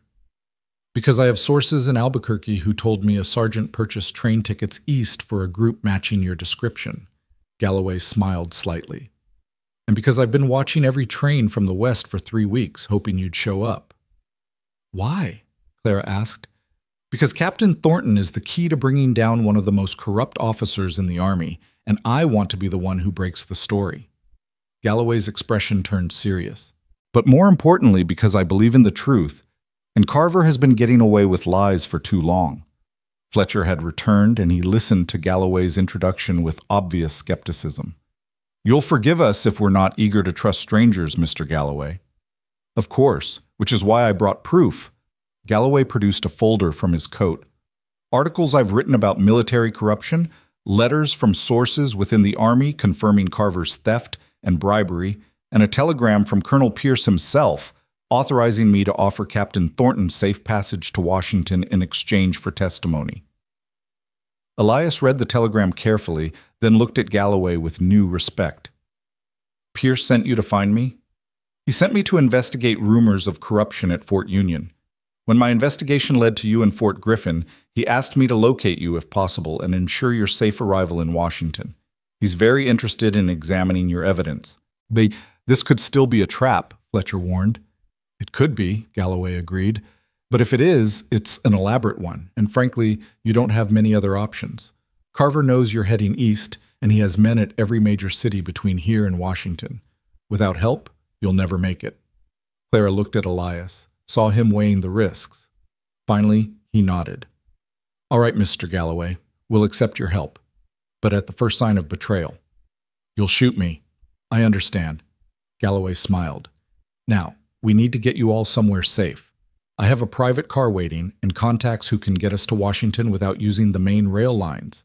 If we move quickly, we can stay ahead of Carver's network." They followed him through the depot and out to a siding where a single private rail car waited, its windows curtained, steam already up. It was luxury Clara had never experienced.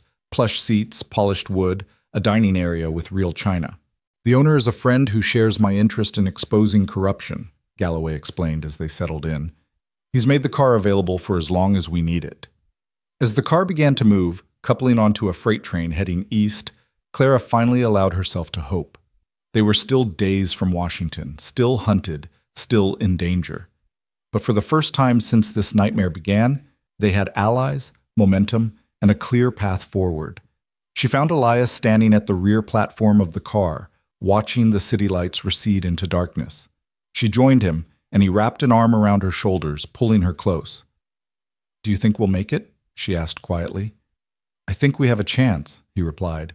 "A real chance. Thanks to you." "Me? I'm just along for the ride. You saved my life in Silver Mesa. You fought beside me. You refused to give up when any sane person would have run." He kissed the top of her head. "You're the bravest person I've ever met, Clara Monroe." "Clara Thornton," she corrected softly. "We're married, remember?" "I remember." His arm tightened around her. "And when this is over, when Carver's in chains and we're free to live without looking over our shoulders, I want to do it right. A real wedding, with family and friends, and all the things we skipped the first time. Assuming we survive." "We'll survive," Elias said with a certainty Clara desperately wanted to believe. "We've come too far to fail now." The train carried them through the night, through Missouri and Illinois and Indiana, stopping only briefly at small towns where Galloway's contacts provided food and information. Carver's men were searching, Galloway reported, but they were looking on the main lines, not expecting their quarry to travel on freight routes and private cars. Elizabeth spent most of the journey writing, page after page of testimony about Fort Griffin, every detail she could remember about the massacre and the men who'd perpetrated it. "If I'm going to testify," she said, "I want to make sure I don't forget anything important." Fletcher and his soldiers rotated watch duties, taking no chances despite the relative safety of the private car. Hendricks, in particular, seemed energized by their mission, the young private clearly relishing his role in what could become the biggest military scandal in a decade. On the fourth day, as they approached Washington, Galloway gathered them all together. Colonel Pierce has arranged for a hearing tomorrow morning. Informal, technically, but with enough senior officers present that Carver can't simply make this disappear. He wants to hear your testimony, examine your evidence, and determine whether formal charges are warranted. Carver will have heard by now that we're coming, Elias said. Si chipets. He'll be preparing his defense. Let him, Galloway replied. Pierce is one of the most respected officers in the Army. If anyone can ensure a fair hearing, it's him. That night, Clara couldn't sleep. They were so close now, just hours from the moment they'd been fighting toward for weeks. But proximity to their goal made the danger feel more real, not less. Carver had everything to lose. What would he do to stop them at the last moment? She found Elias sitting in the darkened dining area, cleaning and checking his weapons with methodical care. Couldn't sleep either? She asked. Too much riding on tomorrow. He looked up at her, and in the dim light, he looked young and uncertain. What if it's not enough? What if Pierce doesn't believe us? What if Carver's influence reaches even this high? Clara sat beside him and took his hand. Then we fight harder. We find other allies, other ways to expose the truth. We don't give up. You make it sound simple. It is simple. Not easy, but simple. She squeezed his hand. Carver wants us afraid, wants us to doubt ourselves, wants us to give up. So we don't. We walk into that hearing tomorrow with our heads high and our evidence ready, and we tell the truth.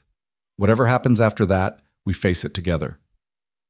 Elias pulled her close, and they sat like that in the darkness, drawing strength from each other, until the first light of dawn began to paint the sky outside.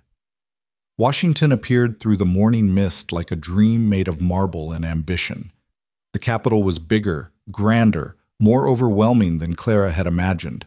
Broad avenues lined with government buildings, monuments reaching toward the sky, thousands of people moving with purpose through streets that had seen history made and remade. The private car delivered them to a siding near the War Department, where Colonel Pierce's aide was waiting with a military escort. The aide was a captain in his 50s with sharp eyes and a no-nonsense demeanor. Captain Thornton, he said, offering his hand. Colonel Pierce is eager to hear your testimony.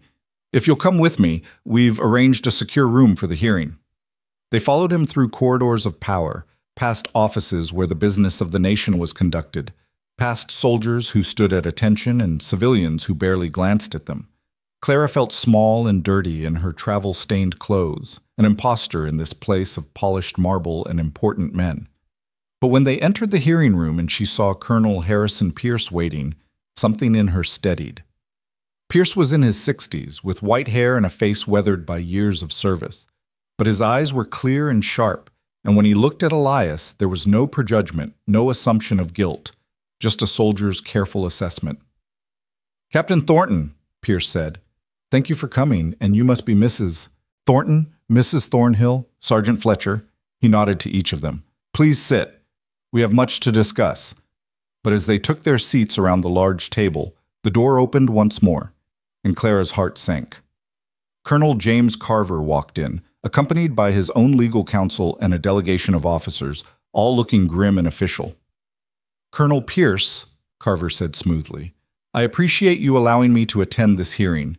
As the accused, I believe I have a right to face my accuser and address these scurrilous charges directly. Elias had gone rigid, his hands clenched on the table. Clara reached over and covered his hand with hers, feeling him trembling with barely controlled fury. Of course, Colonel Carver, Pierce said neutrally, though I should clarify, at this stage no one is formally accused of anything. This is a fact-finding inquiry, nothing more. Then let's find some facts, Carver said, and when he smiled at Elias, Clara saw the face of a man who believed he'd already won. The battle for truth was about to begin, and everything they'd fought for hung in the balance. The hearing room fell silent as Carver settled into his chair with the confidence of a man who owned the space. He'd aged well since Elias had last seen him. Silver now threaded through his dark hair, and new medals decorated his uniform.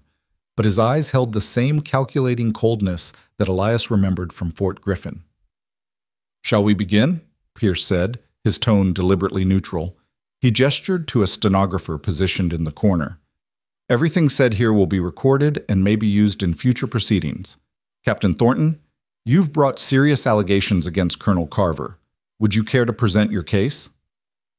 Elias stood slowly, acutely aware that every eye in the room was on him. Clara squeezed his hand once before releasing it, and he drew strength from that simple gesture. "2 years ago," he began, his voice steady despite the rage burning in his chest, "I was assigned to guard a gold shipment from Fort Griffin to Santa Fe, $200,000 in government gold. My commanding officer was Colonel Carver, who had arrived at the fort 6 months prior.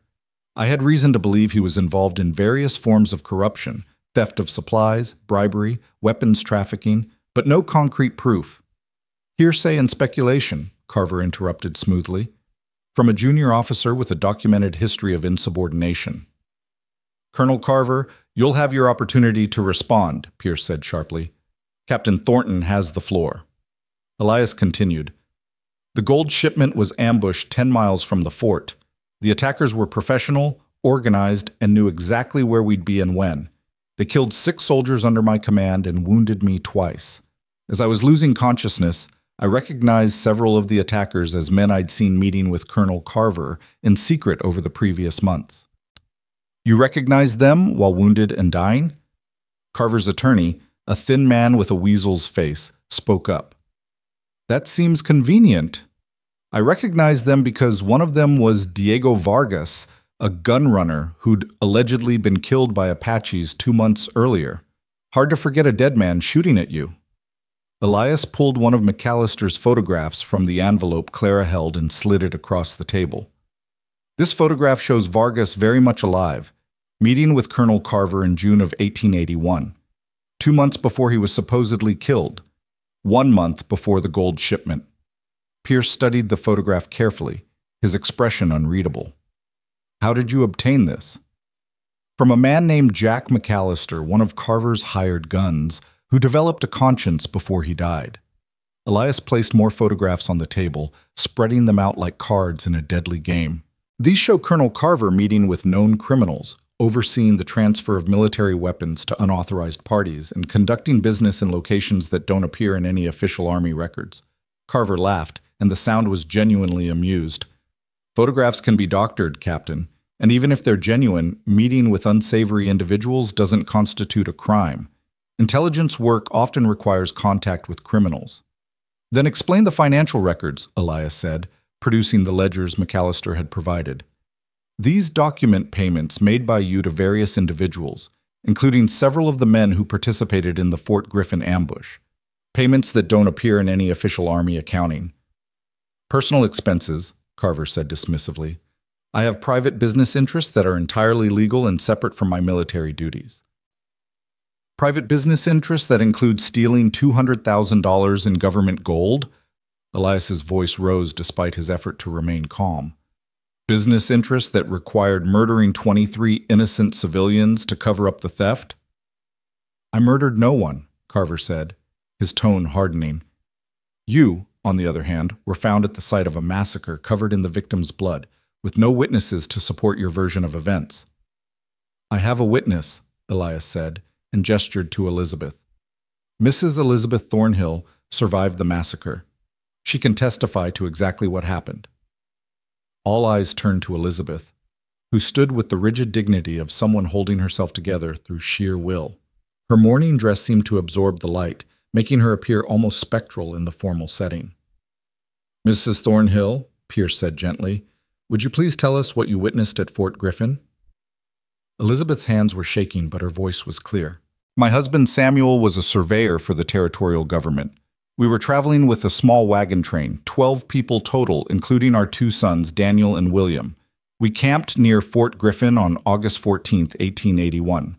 She paused, closing her eyes briefly, and Clara saw her touching the scar beneath her collar again. "Captain Thornton rode into our camp near sunset. He was wounded, bleeding badly from his shoulder and side. He warned us that men were coming, that we needed to run. My husband thought he was delirious. We'd heard about the gold shipment being attacked, heard that the captain leading the escort had gone mad and killed his own men. We thought, her voice cracked, we thought we were being warned by a madman. What happened next? Pierce asked. Captain Thornton passed out. Samuel was tending his wounds when the soldiers arrived.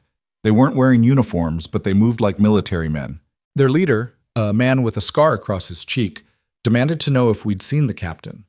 Samuel lied, said we hadn't seen anyone. Did you recognize this leader? Pierce showed her a photograph from the evidence. That's him, Elizabeth said, pointing to a man standing beside Carver in one of the images. His name was Hayes. I heard the others call him Sergeant Hayes. Carver's expression flickered, just for an instant, but Elias saw it. Recognition. Worry. Elizabeth continued, her voice growing stronger with each word. Hayes didn't believe Samuel. He ordered his men to search our camp. When Samuel tried to stop them, Hayes shot him, just like that. No warning, no hesitation. He shot my husband in the chest while our children watched. Tears were streaming down her face now, but she didn't stop. Then they started shooting everyone. Men, women, children. It didn't matter. I was shot twice trying to protect my boys. I saw William fall. I saw Daniel trying to run and being cut down. I saw the baby from the other family being... She couldn't finish that sentence. The room was utterly silent. I survived by pretending to be dead, Elizabeth said flatly. I lay in my husband's blood for hours while they searched the camp. I heard Hayes report to someone, I couldn't see who, that they'd cleaned up the loose ends and that the gold was secure. Then they left. When I was sure they were gone, I tried to help anyone still alive. But they'd been thorough. Everyone was dead except me and Captain Thornton, who was unconscious. Why didn't you report this immediately? Carver's attorney asked, his tone suggesting skepticism. Because I was bleeding from 2 bullet wounds in the middle of nowhere, Elizabeth snapped. Because by the time I reached civilization 3 days later, half dead from exposure and blood loss, the official story was already established. Captain Thornton was the villain. Colonel Carver was the hero who'd captured him, and I was a traumatized woman whose testimony couldn't be trusted. I tried to tell the truth, she continued, her voice breaking. I told the territorial marshal, the army investigators, anyone who would listen. They all said the same thing. I was confused, in shock. My memories couldn't be reliable. One doctor suggested I was suffering from hysteria and should be institutionalized for my own good. Pierce was studying Carver now, with an intensity that made the colonel shift slightly in his seat. Colonel Carver, do you have any response to Mrs. Thornhill's testimony? Yes, Carver said smoothly. I have profound sympathy for what she experienced. Trauma of that magnitude can absolutely distort memory and perception, but her account directly contradicts all physical evidence. Captain Thornton was found at the scene with the murder weapon. His uniform was covered in the victim's blood. Multiple witnesses from Fort Griffin testified to his increasingly erratic behavior in the weeks before the massacre. Witnesses you selected and coached, Elias interjected. Witnesses who had no reason to lie, Carver countered. Unlike you, who had every reason to fabricate an elaborate conspiracy to explain your own crimes. Then explain Sergeant Hayes, Elias said. Explain why a man who supposedly died in a training accident 6 months after Fort Griffin appears in photographs with you taken just last year. He slid another photograph across the table and watched Carver's face go pale. The image showed Carver and Hayes sharing drinks at what appeared to be a cantina in Mexico, both men relaxed and laughing. The date stamp in the corner read, March 1883, months after Hayes's official death. This photograph is a forgery, Carver said, but his voice had lost some of its confidence. Someone has manufactured evidence to support a false narrative. Multiple photographs, multiple witnesses, financial records, and testimony from one of your own hired killers before he died, Elias said. That's a lot of manufactured evidence, Colonel. Almost like it might actually be true. Pierce raised a hand. Gentlemen, let's maintain order. He gathered the photographs and documents, studying each one carefully. The room waited in tense silence while he read, his expression growing progressively grimmer. Finally, he looked up. Colonel Carver, these allegations are serious enough to warrant a formal investigation. I'm recommending that you be placed on administrative leave pending... The door burst open. A general Clara didn't recognize strode in, his uniform immaculate, his face thunderous. 3 armed guards flanked him. "Colonel Pierce," the general said, his voice carrying the weight of absolute authority. "I'm General Marcus Sutton, and I'm here to inform you that this hearing is concluded. Colonel Carver is under my direct protection, and these charges will be reviewed through proper channels within my command structure." Pierce stood slowly. "General Sutton, with respect, this is an Inspector General investigation. It doesn't fall under your chain of command. With respect, Colonel, you're overstepping your authority." Sutton placed a document on the table. "I have orders from the Secretary of War himself, authorizing me to take custody of this matter. Colonel Carver has friends in very high places, and they're not willing to see his reputation destroyed by unsubstantiated accusations from a fugitive and a traumatized widow." "The evidence is substantial," Pierce protested. "The evidence is circumstantial at best and potentially fabricated at worst." Sutton gestured to his guards. "Colonel Carver, you're free to return to your duties. Captain Thornton, you're under arrest for desertion, theft, and murder. You'll be transferred to military custody immediately." "No," Clara said, standing so abruptly her chair toppled backward. "You can't do this. We have proof." "You have nothing but speculation and conspiracy theories," Sutton said dismissively. "Madam, I suggest you step aside before you're charged as an accomplice." Fletcher and his soldiers had drawn their weapons, though they looked uncertain about who to point them at. Hendrick's face was flushed with anger, his rifle halfway to his shoulder. "Stand down, Sergeant," Sutton ordered. "That's a direct command from a superior officer." "Sir, I respectfully—" "There's nothing respectful about insubordination, Sergeant Fletcher. Lower your weapons or face court-martial." The moment hung in perfect tension, everyone frozen, waiting to see who would break first. Then Richard Galloway stood, his reporter's notebook in hand. "General Sutton, I'm Richard Galloway with the Washington Chronicle. I've been recording everything said in this hearing, and I plan to print every word. If you shut down this investigation, the public will know that the Army is protecting a corrupt officer who murdered civilians." "You'll print nothing," Sutton said coldly. "Military proceedings are classified. Publishing any details would be treason." "This is technically not a court-martial or official proceeding," Galloway replied with a thin smile. "Colonel Pierce called it a fact-finding inquiry. That makes it fair game for reporting, and I have witnesses, including a civilian widow and a respected sergeant, who will testify to everything they've seen." Sutton's face darkened. "You're threatening me?" "I'm explaining the consequences of your actions, sir. You can shut down this hearing, arrest Captain Thornton, and protect Colonel Carver. But you'll do it in the full light of public scrutiny. The newspapers will have questions about why the Army is protecting an officer accused of murdering children. Questions you'll have to answer." "I don't answer to civilians." "No, but the Secretary of War does. And so does the President." Galloway's smile widened. "I wonder how they'll feel when the headlines read, 'Army covers up massacre to protect corrupt colonel,' especially in an election year." The silence that followed was deadly. Clara could see Sutton calculating, weighing power against politics, duty against self-preservation. Finally, Pierce spoke, his voice quiet but firm. "General Sutton, I understand your position, but Mr. Galloway is correct about the optics. If we shut down this investigation prematurely, it will look like the Army has something to hide. That serves no one's interests.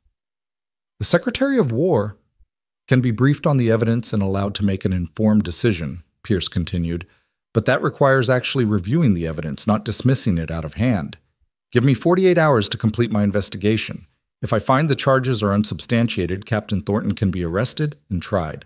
If I find they have merit, Colonel Carver can be formally charged and given a proper court-martial where he can defend himself. Either way, justice is served and the Army's reputation is protected." Sutton looked at Carver, who gave an almost imperceptible nod. "Very well," Sutton said. 48 hours. But Captain Thornton remains in custody during that time, and all evidence is secured by my guards. I want no opportunity for tampering or escape."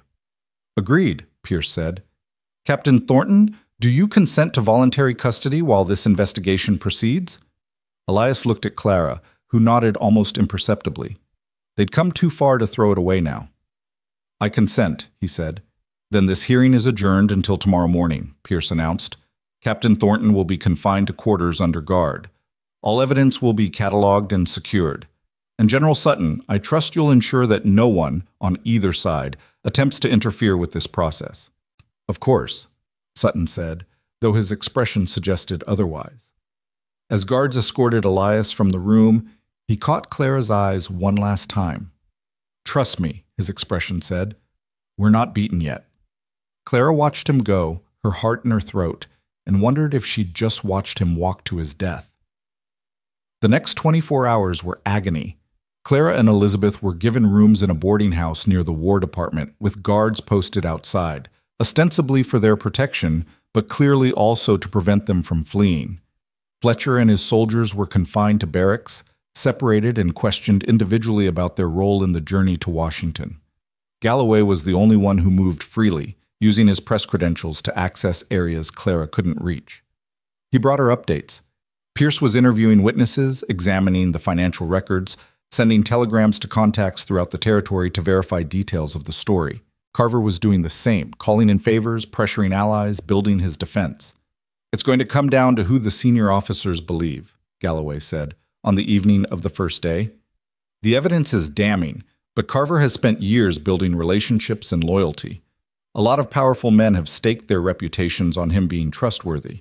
They won't turn on him easily. So we lose, Clara said bitterly. After everything, we lose because politics matters more than truth. Maybe not.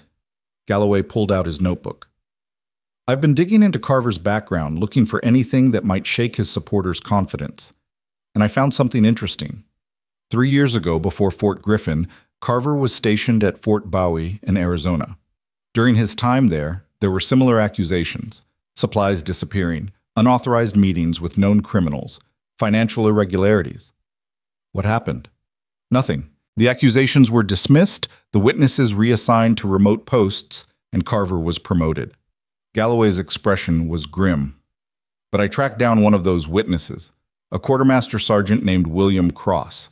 He's retired now, living in Baltimore, and he's willing to testify about what he saw. Will Pierce hear him? If I can get Cross to Washington in time for tomorrow's hearing, yes, but that's a big if. It's already evening, and I'd need to get him here by morning. Clara stood and grabbed her coat. Then let's go get him.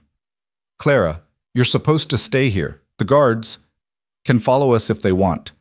But I'm not sitting idle while Elias faces this alone. She met Galloway's eyes. You said we needed Cross's testimony, so let's go get it. Galloway studied her for a moment, then smiled. You know, Mrs. Thornton, I'm beginning to understand why the captain married you. All right, let's see if we can bribe or sneak past your guards. They managed neither.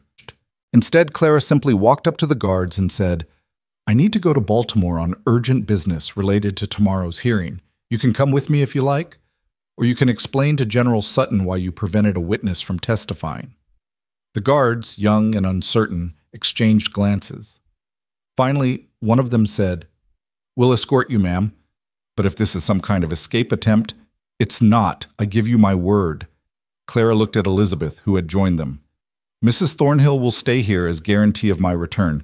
If I'm not back by morning, you can arrest her. Elizabeth nodded. Bring back something that will hang Carver, she said softly, for Daniel and William and all the others. I will, Clara promised. The train to Baltimore left within the hour. Clara, Galloway, and 2 nervous guards made the journey through the night, the lights of small towns flashing past the windows like falling stars. Clara couldn't sleep, couldn't stop thinking about Elias confined to some cell, probably pacing like he did every night, haunted by ghosts he couldn't outrun. They reached Baltimore as dawn was breaking, a city waking to the smell of the harbor and the cry of seagulls. Galloway had Cross's address, and they took a cab directly there, a modest house in a working-class neighborhood where retired soldiers went to live out their remaining years in quiet obscurity. Cross answered the door himself, a barrel-chested man in his 60s with shrewd eyes and the permanent tan of someone who'd spent decades in the southwestern sun. Mr. Galloway, he said, recognizing the journalist. You said you might come. Who are these folks? Mrs. Clara Thornton, wife of Captain Elias Thornton. and 2 guards from the War Department who are ensuring we don't abscond to Mexico. Galloway made quick introductions. Mr. Cross, we need you to come to Washington immediately. Colonel Carver is facing charges related to Fort Griffin, and your testimony about his activities at Fort Bowie could be crucial. Cross's expression hardened. Carver. That bastard cost me my career and my pension, nearly cost me my life when I wouldn't play along with his schemes. He grabbed his coat from a hook by the door. I'll testify. God knows I've been waiting years for someone to finally call him to account. Let me tell my wife, and I'll be ready to go. The return journey felt faster, as if the train itself sensed the urgency. Cross told Clara everything during the ride, how Carver had run a systematic theft operation at Fort Bowie, skimming supplies and selling them to civilian contractors, falsifying records to hide the losses. When Cross had discovered the fraud and reported it, Carver had manufactured charges against him, forced him into early retirement, and ensured his pension was reduced to almost nothing. I tried to fight it, Cross said bitterly. Tried to make someone listen, but Carver had friends and I was just a sergeant. Who was going to believe me over a decorated colonel? Someone will believe you now, Clara said. I'll make sure of it. They arrived back in Washington with an hour to spare before the hearing resumed. Clara went directly to the War Department, Cross and Galloway in tow, and demanded to see Colonel Pierce. The aide tried to turn them away, but Pierce himself emerged from his office, took one look at Cross and said, Sergeant Cross, I remember you from Fort Bowie. You filed a complaint against Colonel Carver 3 years ago. Yes, sir, a complaint that was dismissed and buried and cost me everything. Cross stood at attention out of habit. But I'm here now, sir, and I'm ready to tell the truth about what kind of man James Carver really is. Pierce studied him for a long moment, then nodded. Very well, Sergeant. The hearing reconvenes in 30 minutes. I'll add you to the witness list. Clara felt something like hope unfurling in her chest. They had a chance. A real chance. The hearing room was more crowded this time. General Sutton was there again, along with several other senior officers Clara didn't recognize. Carver sat with his attorney, looking confident and relaxed. When Clara entered with Cross, she saw Carver's expression flicker, just for an instant, with something that might have been fear. Elias was brought in under guard, and when he saw Clara, his whole face lit up with relief and something deeper. She mouthed, "Trust me," across the room, and he nodded slightly. Pierce called the hearing to order. We have new testimony this morning. Sergeant William Cross, retired, has information relevant to Colonel Carver's character and history. Sergeant Cross, please stand and be sworn in. Cross took the oath and began his testimony, his voice clear and factual, describing in meticulous detail the theft operation Carver had run at Fort Bowie. He provided dates, amounts, names of conspirators, and explained how Carver had covered his tracks.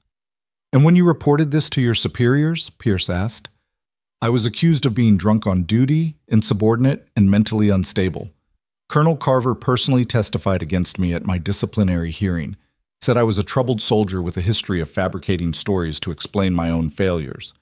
Cross's voice was steady, but his hands were clenched. I lost my rank, my pension, and my reputation based on his lies. Carver's attorney stood. Sergeant Cross, you've admitted to being disciplined for serious infractions. Why should we believe your testimony now, given that you clearly have a personal grudge against my client? Because I'm not the only one, Cross said. There are half a dozen other soldiers who witnessed Carver's corruption at Fort Bowie. Some are dead now. Convenient accidents and suicides that were never properly investigated. Others are scattered across the country, too afraid to speak up because they saw what happened to me. But they're out there, sir. And if you dig deep enough, you'll find them. Pierce was making notes. General Sutton, I believe this testimony warrants extending the investigation beyond the original 48 hours. I'm recommending a full audit of Colonel Carver's service record, interviews with all surviving personnel from Fort Bowie and Fort Griffin, and a thorough examination of financial records from both posts. Absolutely not, Sutton said. This is becoming a fishing expedition based on the word of disgruntled subordinates and civilians with obvious bias. Bias doesn't make them wrong, Pierce replied. And the pattern here is concerning. Multiple accusations across multiple postings, all dismissed, all resulting in the accusers being punished or silenced. That's not coincidence, General. That's a conspiracy. Or it's evidence that Colonel Carver is effective at maintaining discipline and dealing with troublemakers, Sutton countered. The argument escalated, voices rising, until one of the officers Clara hadn't recognized stood up. He was ancient, probably in his 70s, with more medals on his chest than Clara could count. "Gentlemen," he said, and his voice carried such authority that everyone fell silent. "I am General Theodore Ashford, retired. I served with Colonel Carver's father during the Mexican War, and I've known James Carver since he was a boy. I had hoped these accusations were false, but I cannot ignore the evidence I've heard here." Carver had gone pale. "General Ashford, sir, Be quiet, Colonel." Ashford's tone was withering. "I knew your father. He was a good man, an honorable officer. He would be ashamed of what you've become." He turned to Pierce. "I support a full investigation. If Colonel Carver is innocent, let him be exonerated through transparent process. If he's guilty, let him face the consequences. The Army's honor demands nothing less." The room erupted in debate. Some officers supported Ashford, others sided with Sutton, and the argument raged back and forth while Clara watched, her heart in her throat. Finally, Pierce stood and spoke over the noise. "This hearing is adjourned for 1 hour, while I confer with the senior officers present. We will reconvene with a decision on how to proceed." The guards escorted Elias back out, but not before he caught Clara's hand briefly, squeezed it, and whispered, "Thank you." The hour that followed was torture. Clara paced in the anteroom while Elizabeth sat quietly, hands folded, lips moving in silent prayer. Cross stood at the window, watching the street below with the patient stillness of a soldier on watch. Galloway was furiously scribbling notes, already composing the article that would either vindicate them or serve as their obituary. When they were finally called back in, Clara could read nothing in Pierce's expression. The senior officers had taken seats along one side of the room, a jury passing judgment. "We have reached a decision," Pierce announced. "Based on the evidence presented, including testimony from Mrs. Thornhill, Sergeant Cross, and the documentary evidence provided by Captain Thornton, along with the concerning pattern of accusations across Colonel Carver's career, we have concluded that a full investigation is warranted." Clara felt her knees weaken with relief. "Colonel Carver, you are hereby placed on administrative leave pending the outcome of a formal inquiry into your conduct at Fort Bowie and Fort Griffin. You will surrender your sidearm and submit to restriction to quarters under guard." "This is outrageous," Carver said, but his voice had lost its strength. "I have rights, which will be fully protected during the investigation," Pierce said firmly. "Captain Thornton, you are released from custody pending the investigation's findings. However, you are not to leave the Washington area, and you will report weekly to this office." "Yes, sir," Elias said, and Clara could hear the emotion in his voice. "Thank you, sir." "Don't thank me yet, Captain. This investigation could take months, and there's no guarantee of the outcome." Pierce's expression softened slightly.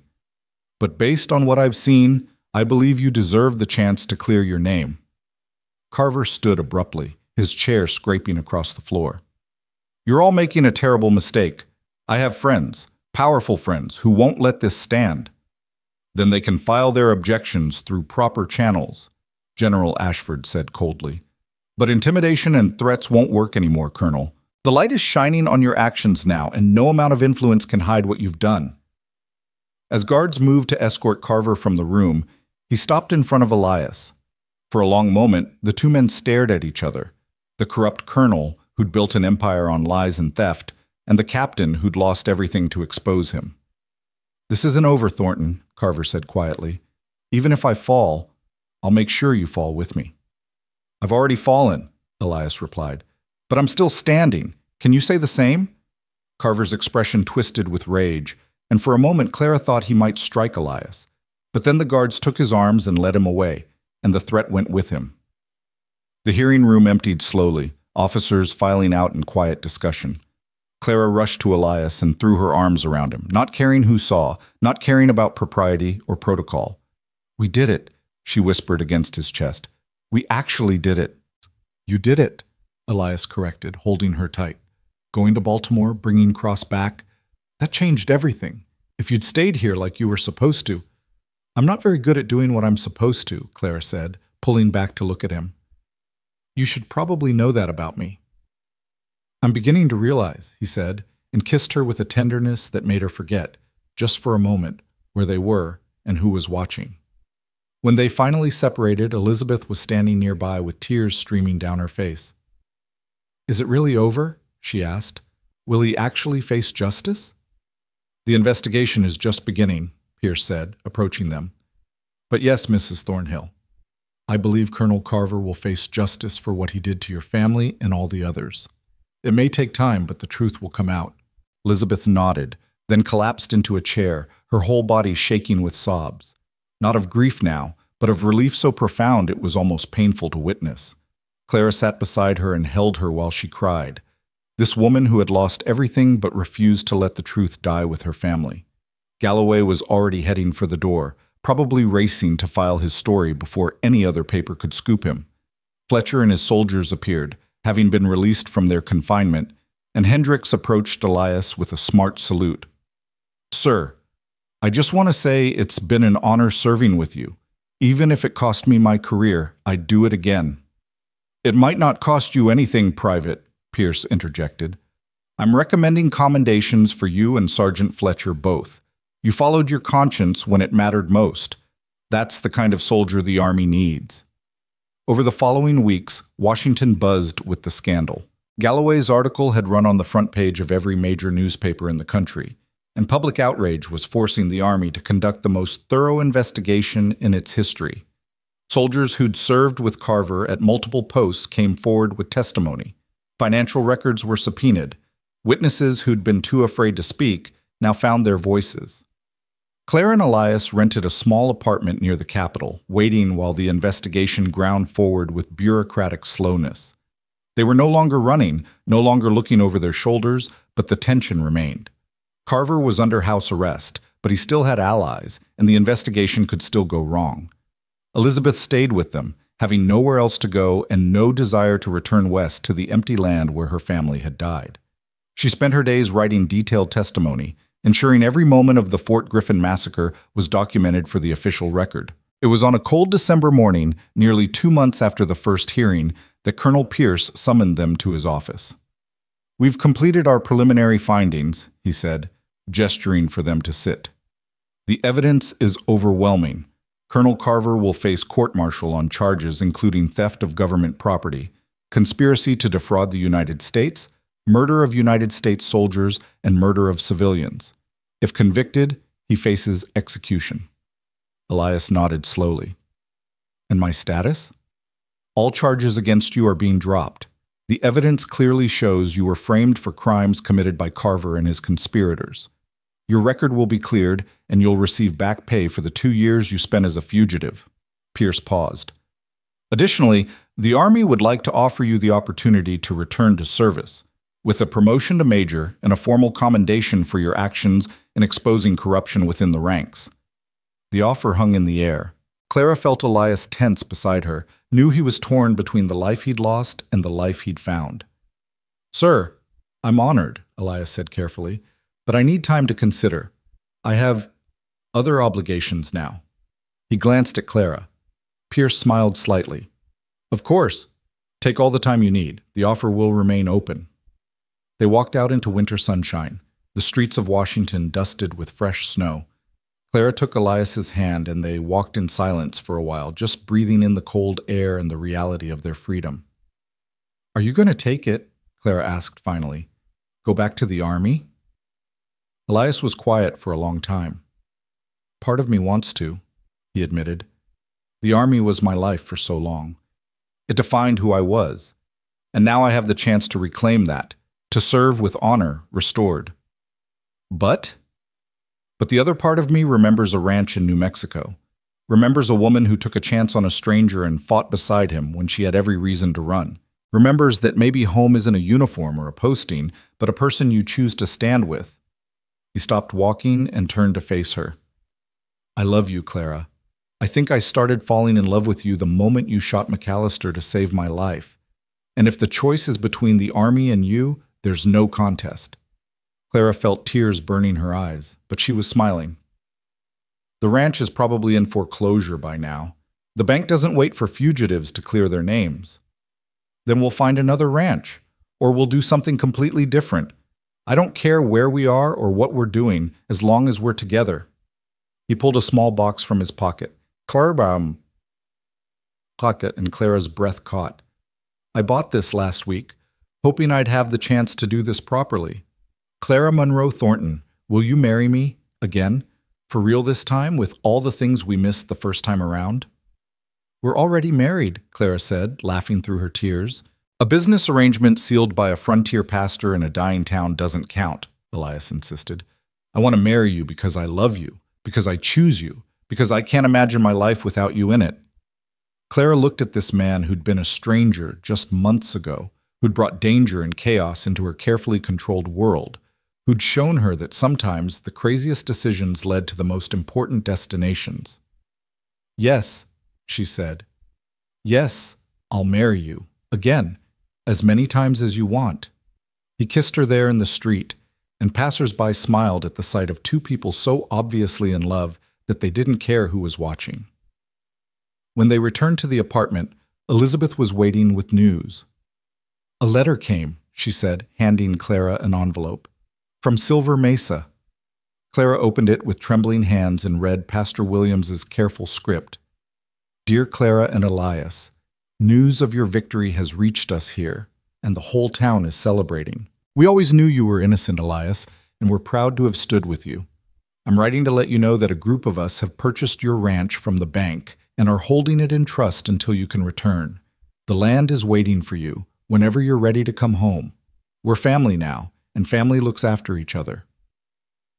Your friend, Pastor Michael Williams. Clara looked at Elias with wonder. They saved it! They saved the ranch! Then I guess we know where we're going, Elias said. After the court-martial, after we see Carver face justice, we're going home. The court-martial took place in the spring, a grand spectacle that drew spectators from across the country. Carver's attorney mounted a vigorous defense, but the evidence was insurmountable. Witness after witness testified to his corruption, his cruelty, his willingness to murder anyone who threatened his schemes. When Elizabeth took the stand and described in heartbreaking detail watching her children die, there wasn't a dry eye in the courtroom. Even Carver seemed to shrink in his chair, the weight of his crimes finally pressing down on him. The verdict was unanimous, guilty on all counts. The sentence, death by hanging. Carver showed no emotion as the sentence was read. But as he was led from the courtroom, he looked at Elias one final time. There was no defiance in his expression now, no threats or rage, just a kind of hollow recognition that he'd gambled everything and lost. I should feel satisfied, Elias said later as they prepared to leave Washington. Justice was served. The truth came out. But all I feel is tired. Then let's go home and rest, Clara said. Let's rebuild the ranch, live quiet lives, and try to forget about courts-martial and conspiracies. That sounds perfect. They left Washington on a bright May morning, taking the train west with Elizabeth, who'd decided to come with them. I can't go back to surveying, she'd explained. Can't go back to the life I had. But maybe I can help build something new. If you'll have me. Of course we'll have you, Clara had said. The ranch is big enough for all of us. The journey west was different this time. No running, no fear, no looking over their shoulders. Just three people heading toward a future they could barely imagine but were determined to build together. Silver Mesa looked exactly the same when they arrived, dusty, worn, stubborn in its refusal to die completely. But when Clara and Elias stepped off the train, the whole town was there to greet them. Pastor Williams, Dorothy Chen, even crusty old Ernest Bosworth from the newspaper. And standing slightly apart, looking uncomfortable but determined, was Sheriff Jack Brennan. Mrs. Thornton, he said, approaching with obvious reluctance. Mr. Thornton, I owe you an apology. I was a jackass when you first arrived, and I'm sorry for that. For what it's worth, we're glad you're back. Elias shook his hand. Fresh start? Fresh start, Brennan agreed.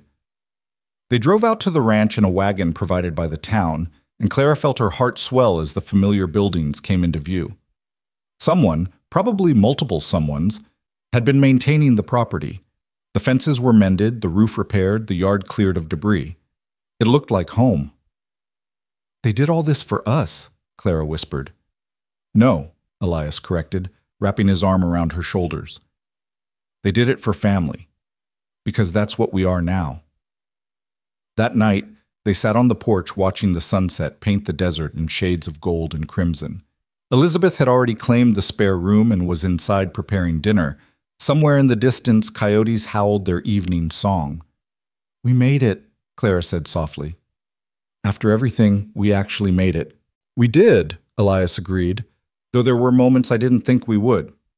"What was the closest call, do you think?" Elias considered. "Probably when you shot McAllister. If you'd hesitated even a second—" "I didn't, though. I saw the threat and I acted." Clara leaned her head on his shoulder. "Turns out I'm braver than I thought." "Or crazier." "Definitely crazier." She smiled.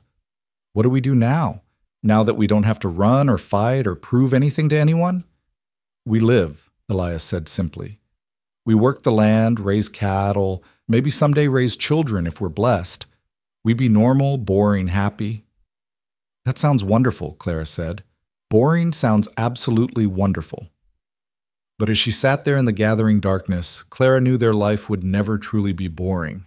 They'd seen too much, fought too hard, loved too fiercely to ever settle into comfortable complacency.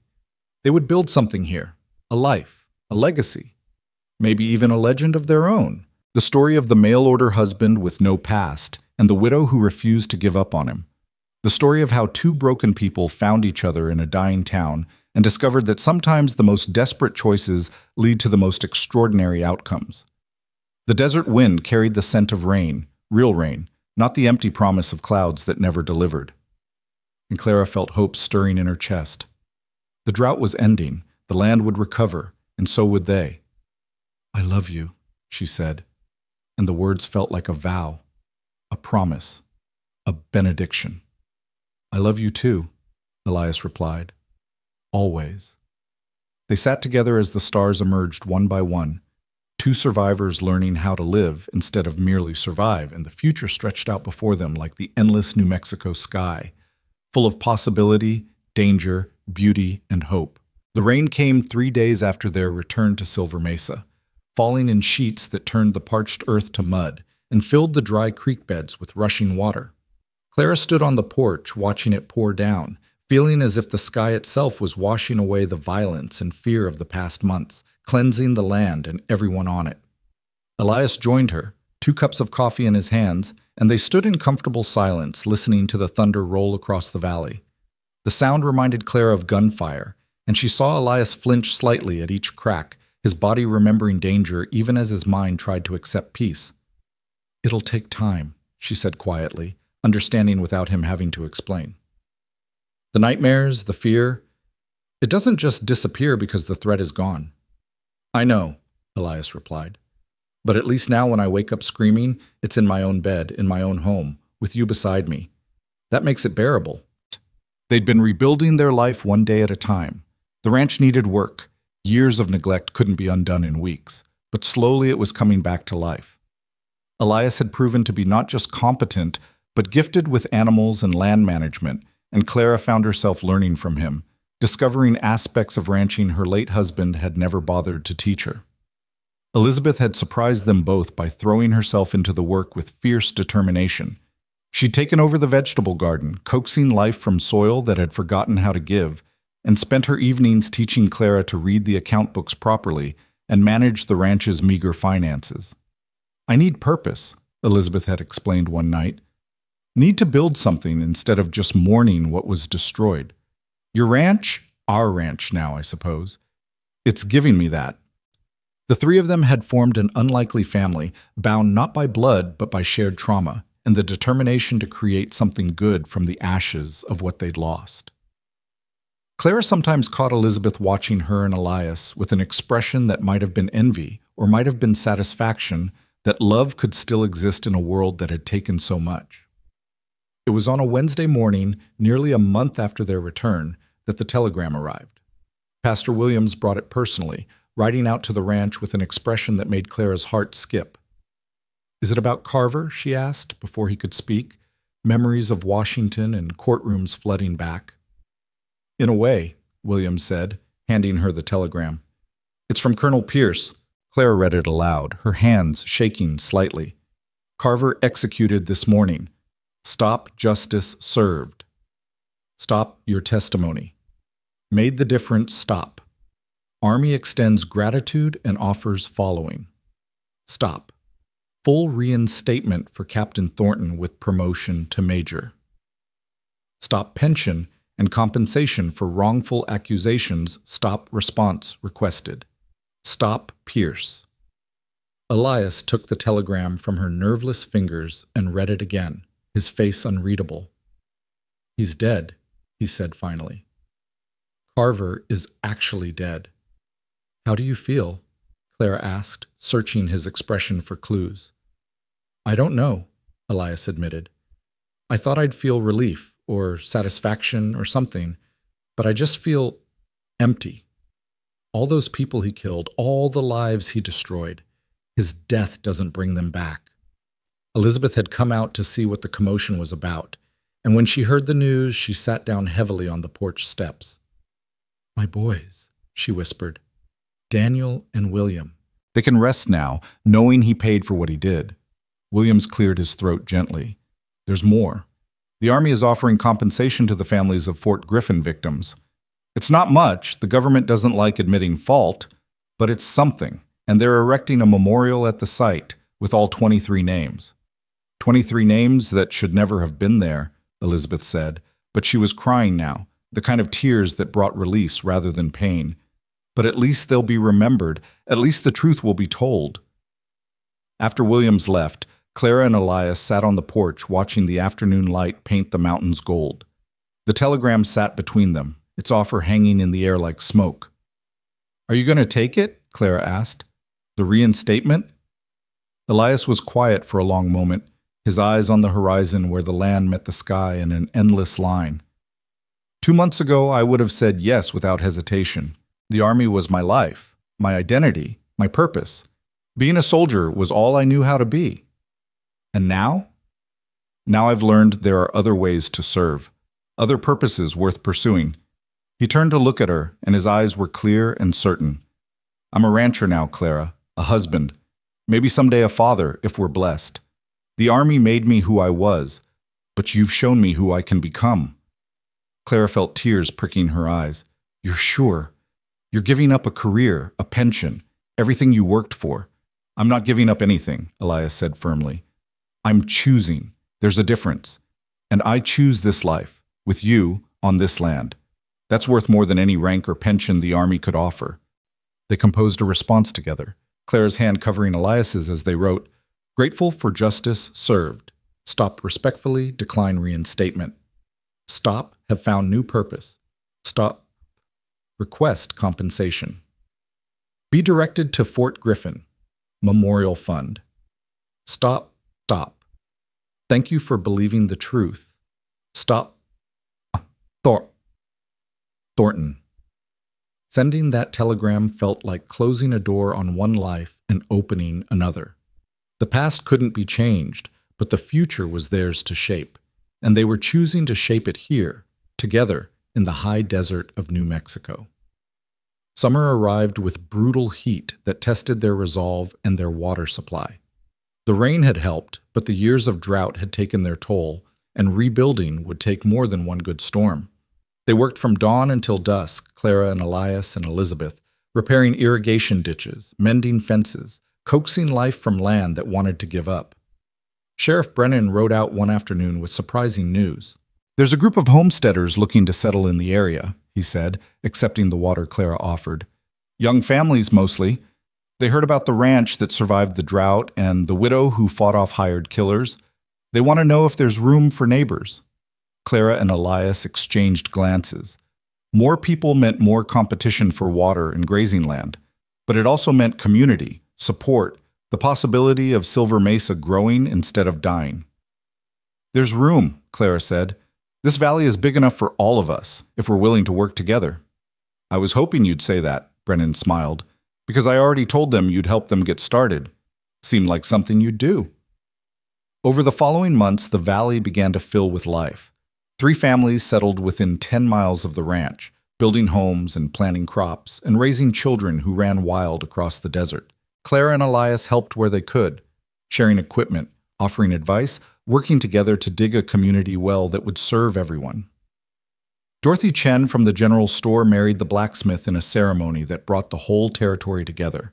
Pastor Williams officiated, and Clara stood as witness, watching the couple exchange vows and thinking about her own marriage, how it had started as pure practicality and transformed into something neither of them had expected. "That should be us," Elias murmured during the ceremony. "A real wedding, like I promised." "This is real enough," Clara whispered back. "We've been tested by fire. That's more binding than any ceremony." But Elias was determined, and 2 weeks later, Clara found herself standing in the small Silver Mesa church wearing a dress Dorothy had helped her make, surrounded by the entire town and the new homesteaders who'd become friends. Elizabeth stood beside her as matron of honor, and Sergeant Fletcher, who'd resigned from the army and come west to start fresh, stood beside Elias as best man. Pastor Williams smiled at them with obvious affection. "We're gathered here to witness the marriage of Clara Monroe and Elias Thornton. Though some might say they're already married, I think we can all agree that after everything they've been through, they deserve to do this properly." Laughter rippled through the small church, warm and genuine. "Elias," Williams continued, "do you take Clara to be your lawfully wedded wife, to have and to hold from this day forward, for better or worse, for richer or poorer, in sickness and in health, until death do you part?" "I do," Elias said, his voice strong and clear. "I absolutely do." "And Clara, do you take Elias to be your lawfully wedded husband, to have and to hold from this day forward, for better or worse, for richer or poorer, in sickness and in health, until death do you part?" Clara looked at this man who'd stepped off a train 6 months ago as a stranger and become the center of her world. "I do," she said, and meant it with every fiber of her being. "Then by the power vested in me, I pronounce you husband and wife, again." Williams grinned. "Elias, you may kiss your bride, for the second time, officially." The kiss was sweet and tender and full of promise, and when they turned to face their community, everyone was cheering. Even crusty old Ernest Bosworth was wiping his eyes, though he'd deny it if asked. The reception was held at the ranch, tables set up in the yard, food contributed by everyone who attended. Someone produced a fiddle, someone else a guitar, and soon music filled the air while people danced and laughed under strings of lanterns that turned the desert night magical. Clara danced with Elias, swaying in his arms while the stars wheeled overhead, and felt a contentment so profound it was almost frightening. She'd learned that happiness could be fragile, that it could be stolen by drought or death or desperate choices. But she'd also learned that it could be rebuilt, stronger than before, if you were willing to fight for it. "What are you thinking?" Elias asked, his breath warm against her ear. "That I'm happy," Clara said. "Genuinely, completely happy, and that scares me a little. Because happiness can be taken away. Because I have so much to lose now." She pulled back to look at him. "You, this life, this community we've built. If something happened to it, then we'd survive it, like we've survived everything else," Elias interrupted gently. "Clara, you're the strongest person I know. You faced down hired killers, traveled across the country to expose corruption, and rebuilt a dying ranch through sheer stubbornness. Whatever comes next, we'll handle it together." "Together," Clara repeated, and let herself relax into his embrace. I like the sound of that. Autumn brought cooler weather and the first real cattle drive in 3 years. Elias had somehow coaxed the herd up to nearly 100 head, and they drove them to market in Albuquerque with help from the neighboring homesteaders. The profit wasn't huge, but it was enough to pay off the remaining debts, make improvements to the ranch, and put some money aside for the future. More importantly, it proved the ranch was viable again. The drought's grip was finally breaking, and the land was remembering how to sustain life. It was on the drive back from Albuquerque that Fletcher, who'd been riding alongside them, pulled up next to Elias with a thoughtful expression. "I've been thinking about buying some land," he said. "Starting my own spread, maybe? Any advice for someone who knows more about military tactics than cattle ranching?" "Don't do it alone," Elias said immediately. "Find good neighbors, people you can trust. Help each other through the hard times, because there will be hard times. And marry someone as stubborn as Clara, because you'll need that kind of strength." Fletcher laughed. "That might be the hardest part. There aren't many women like Mrs. Thornton." There's at least one, Clara interjected, having overheard. She gestured behind them to where Elizabeth rode, managing her horse with the competence she'd developed over months of ranch work. Have you actually talked to her, Sergeant? Or have you just been pining from a distance? Fletcher's face went red. That is, she's grieving. It wouldn't be appropriate to... She's been grieving for 2 years, Clara said gently. At some point, life has to go on. You don't have to forget the dead to make room for the living. That evening around the campfire, Clara watched as Fletcher finally worked up the courage to sit next to Elizabeth, to engage her in conversation that went beyond polite pleasantries. She saw Elizabeth smile, really smile, for the first time in months, and felt a quiet satisfaction that something good was growing from all the pain they'd endured. Winter arrived gently, with cold nights and crisp mornings, but none of the brutal storms that could kill cattle and destroy dreams. Clara and Elias spent the long evenings by the fire, making plans for spring planting, discussing whether to expand the herd or invest in better equipment, dreaming about the future in ways Clara had never allowed herself to dream before. I want children, Elias said one night, the words tumbling out as if he'd been holding them back for months. I want to teach a son to ride or a daughter to shoot. Want to watch them grow up strong and safe, knowing they'll never have to run or hide or wonder if their father is a criminal. Clara's hand moved unconsciously to her belly, where she'd been suspecting for weeks that a new life might be growing. What if we have both? She asked softly. A son and a daughter. Elias looked at her sharply, hope and fear warring in his expression. Clara, are you saying a shh? I'm saying it's possible, she said. Too early to be certain, but possible. How would you feel about that? He pulled her close, and she felt him trembling. Terrified, he admitted. After everything you've been through, losing your other babies, I'm terrified something will go wrong. So am I, Clara whispered. But I'm also hopeful. This is a different time, a different life. Maybe this baby will be strong enough to survive. Our baby, Elias corrected. And if you're carrying our child, then I promise you, I'll do everything in my power to keep you both safe and healthy. He kept that promise with an intensity that was sometimes suffocating. As Clara's pregnancy became undeniable, Elias treated her like she was made of glass, refusing to let her lift anything heavy, insisting she rest at regular intervals, riding into town weekly to check with the doctor, even though Clara insisted she felt fine. You're going to drive me insane, she told him one afternoon when he tried to prevent her from feeding the chickens. I'm pregnant, not dying. Women have been doing this since the beginning of time. Not my wife carrying my child, Elias replied stubbornly. I won't lose you, Clara. I can't. She softened at the fear in his voice, understanding that his protectiveness came from love and the ghosts of all he'd already lost. You won't lose me, she said, taking his hands and placing them on her growing belly. Feel that? That's our baby, strong and healthy. And I'm strong too. I survived drought and gunfights and a journey across the country. I can survive childbirth. Promise me, he said. I promised to do my best, Claire replied, because that was the only honest answer she could give. Spring arrived with wildflowers carpeting the desert in colors Clara had never seen before.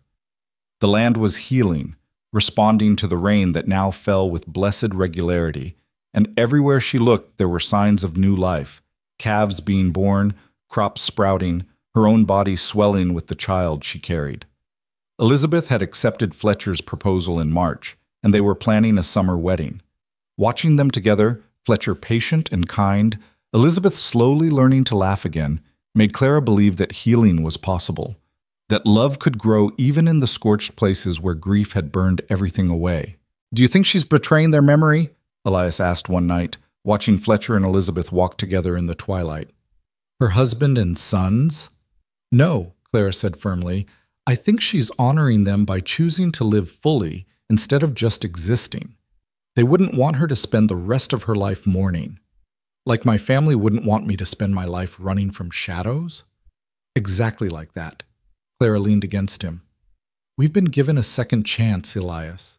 All of us. It would be a waste to spend it afraid of happiness. The baby came in late June, during a thunderstorm that shook the house and turned the night electric with lightning. The labor was long and difficult, and there were moments when Clara understood why women feared childbirth, moments when the pain was so intense she couldn't imagine surviving it. But Elizabeth was there, holding her hand and telling her when to breathe, when to push, when to rest. And Elias was there, pacing in the next room, probably terrifying the poor doctor they'd brought from Albuquerque with his intensity. When the baby finally came, a daughter with her father's gray eyes and her mother's stubborn chin, Clara held her and wept with relief and joy and wonder that something this perfect could exist in a world that had shown her so much cruelty. "She's beautiful," Elias whispered, touching the baby's tiny hand with reverent care. "Clara, she's absolutely beautiful." "What should we name her?" Clara asked, exhausted but exhilarated. Elias was quiet for a moment, then said softly, "Hope. Let's call her Hope, because that's what she represents. Hope for the future. Hope that good things can come from hard times. Hope that our story has a happy ending after all." "Hope Thornton," Clara repeated, testing the name. "Yes, that's perfect." Over the following months, the ranch transformed into something it had never been before, a place of genuine happiness and community. Hope grew strong and healthy, defying all Clara's fears, her laughter filling the house with a joy that had been missing for too long. Fletcher and Elizabeth married in August. A quiet ceremony followed by the announcement that they'd purchased land adjacent to the ranch and would be neighbors. "You're stuck with us now," Fletcher joked at the reception. "Can't get rid of us even if you wanted to." "Why would we want to?" Clara replied, bouncing Hope on her hip. "Your family." And they were. Not by blood, but by choice and shared experience and the bonds forged in fire. The community they'd built in Silver Mesa was stronger than the one Clara had been born into, deeper than the one Elias had lost in Virginia, and more resilient than either of them had dared to imagine. News reached them in September that the Fort Griffin Memorial had been completed. Colonel Pierce sent photographs, a simple stone marker bearing 23 names and the dates they died, along with an inscription that read, "In memory of the innocent victims of corruption and greed, may their sacrifice remind us that honor and truth must never be compromised." Elizabeth wept when she saw the photographs, tracing the names of her husband and sons with shaking fingers. "They're remembered," she said. "That's all I wanted. For them to be remembered as victims, not as some footnote in Carver's crimes." "They'll be remembered," Clara assured her. "And so will the truth about what happened. Carver's name will be synonymous with corruption and murder. Your family's names will be synonymous with the innocent lives that exposed him." As autumn painted the mountains gold and crimson, Clara found herself standing on the porch one evening, watching Elias play with Hope in the yard.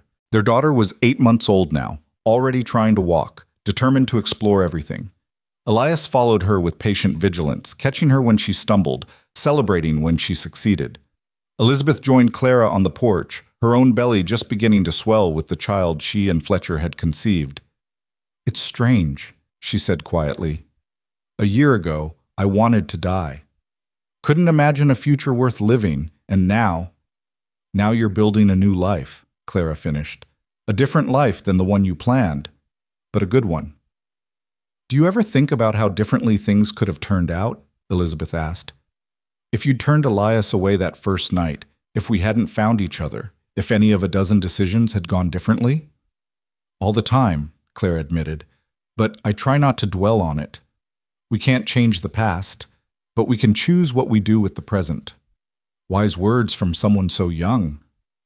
"I don't feel young," Clara said. "I feel like I've lived 3 lifetimes in the past year." "Maybe you have." Elizabeth watched Fletcher ride up to the house, dismounting with the easy grace of someone who'd finally found where he belonged. "Maybe we all have. The people we were before Fort Griffin died there, who we are now, were rebuilt from the pieces, stronger in the broken places." That night, after Hope was asleep and the house was quiet, Clara and Elias sat on their bed talking about the future in ways that felt both ordinary and miraculous. "I want to expand the herd next year," Elias said. "Maybe buy that section of land to the east that's coming up for sale. And I was thinking we could build a proper barn, something that'll last generations." "Generations," Clara repeated, smiling. "You're planning that far ahead now?" I have a daughter to think about. She'll need something to inherit besides debt and broken fences. He pulled Clara close. And maybe brothers or sisters to help her run the place. One step at a time, Clara laughed. Let me recover from having hope before you start planning a whole dynasty. Fair enough. Elias was quiet for a moment, then said seriously, Clara, I need you to know something. Everything I have, everything I am, everything I'll ever accomplish, it all traces back to you. You saved my life that day in the yard, but more than that, you gave me a reason to want to live. You made me believe I could be more than my worst day, more than the crimes I was accused of. You saved me too, Clara said softly. Maybe not from bullets, but from loneliness and despair and the slow death of giving up. We saved each other, Elias. That's how this works. He kissed her then, tender and passionate, and Clara thought about how far they'd come from that awkward first meeting at the train station, how they'd gone from strangers bound by necessity to partners bound by choice, and finally to lovers bound by a connection deeper than either of them had words to express. Winter came gently again, as if the land itself was being kinder now that it had survived its trial by fire. Christmas found them hosting a gathering of neighbors and friends, the house warm with the smell of Elizabeth's cooking and the sound of laughter. Hope received her first Christmas stocking, filled with small toys Fletcher had carved, and Clara felt a contentment so complete it brought tears to her eyes. What's wrong? Elias asked, finding her wiping her cheeks in the kitchen. Nothing's wrong, Clara said. Everything's right. So completely, perfectly right that it scares me. Then let's be scared together, he said, pulling her into his arms. Because I feel the same way. Like we've been given something precious and fragile and we have to protect it with everything we have. We will, Clara promised. Whatever comes, we'll face it together. The new year brought news that made Clara's heart both sore and ache. A letter arrived from Richard Galloway, the journalist who'd helped them reach Washington. He'd written a book about their story, about Fort Griffin, Carver's corruption, and the fight to expose the truth. The book was being published in the spring, and Galloway wanted their permission to include their names and testimony. It means everyone will know, Clara said, studying the letter. Everyone will know about the mail-order marriage, about your past, about everything we fought to overcome. Maybe that's not a bad thing, Elias replied. Maybe there are other people out there facing impossible situations who need to know that fighting back is worth it, that the truth matters, that justice, even delayed, is still justice. They gave their permission, and when the book was published in April, it became a sensation. Newspapers across the country reviewed it, praising the courage of the people who'd stood against corruption at great personal cost. Clara and Elias found themselves minor celebrities, receiving letters from strangers thanking them for their bravery. But the attention also brought less welcome visitors. A reporter from a New York paper showed up at the ranch, demanding an interview. Then another from Chicago. Soon it seemed like every journalist in America wanted to write about the widow who'd married a fugitive and helped bring down a corrupt colonel.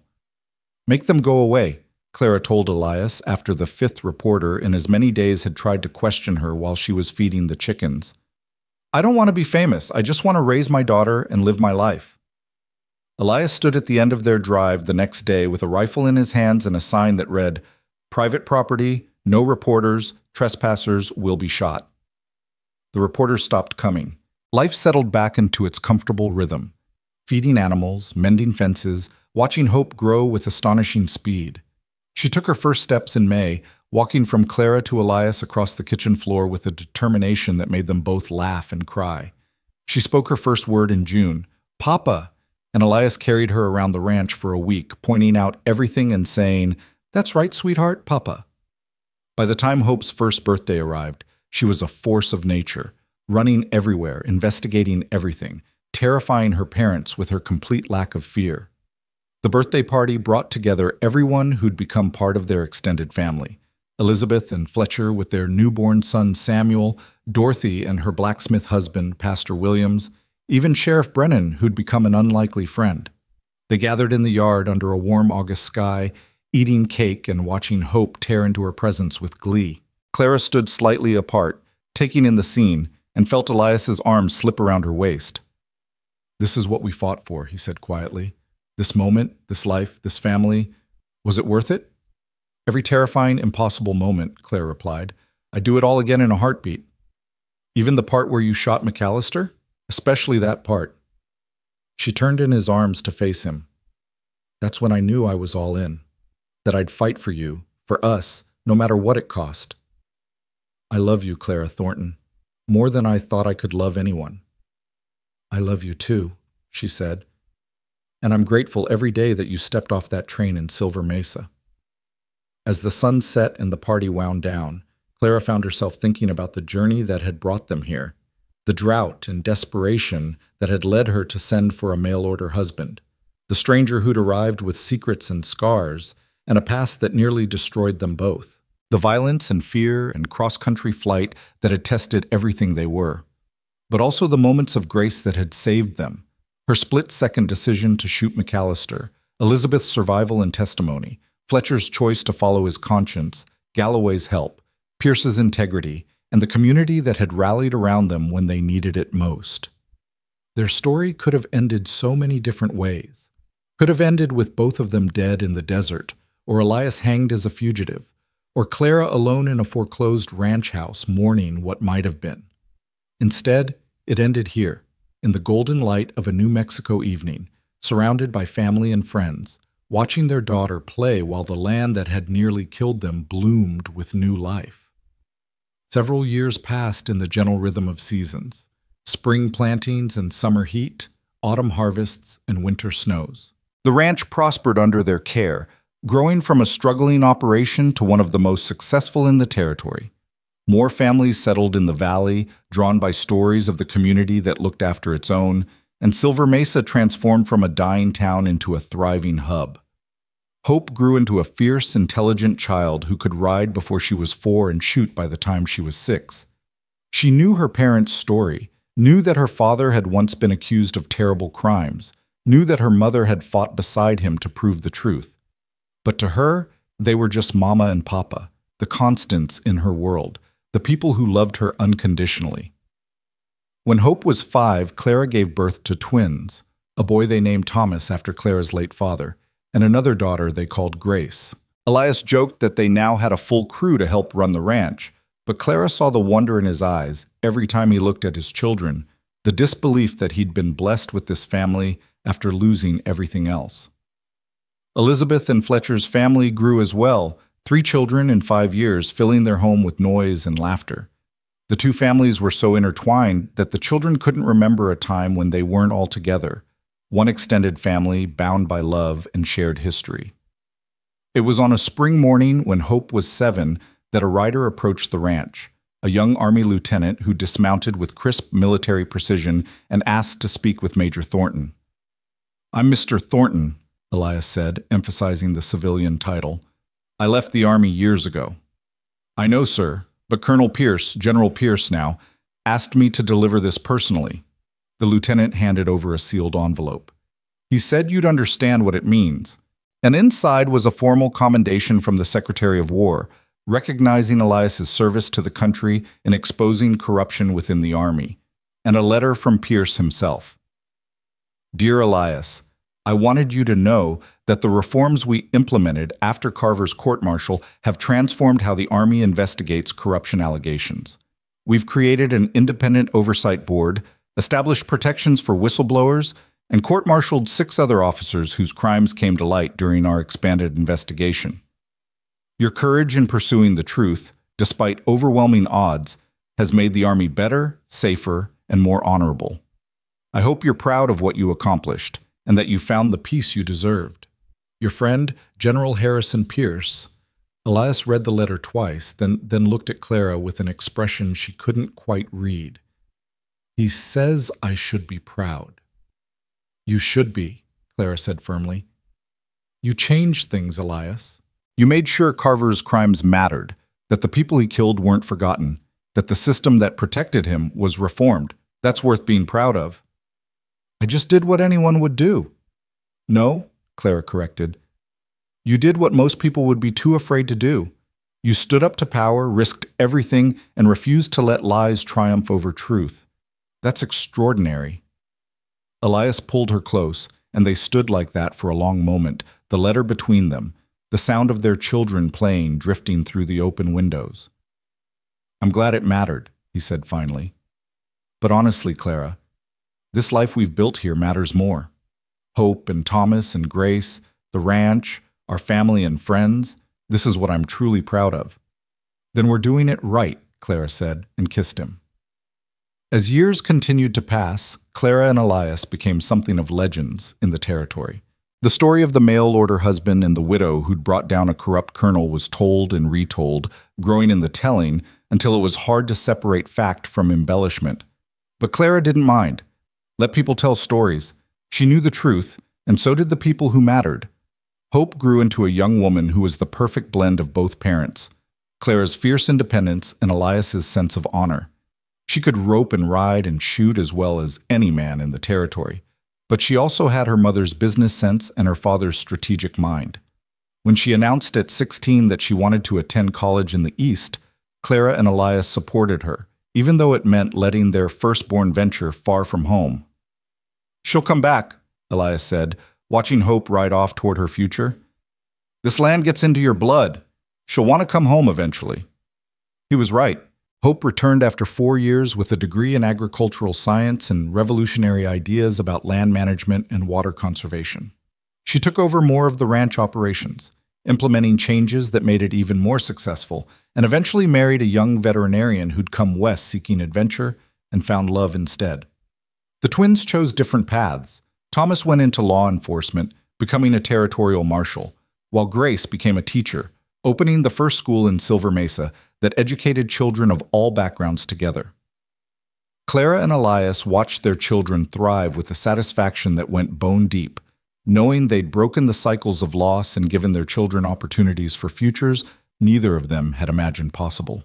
It was on their 20th wedding anniversary, their second wedding anniversary, the one they actually celebrated, that Clara and Elias found themselves alone on the porch again, watching another sunset paint the desert in impossible colors.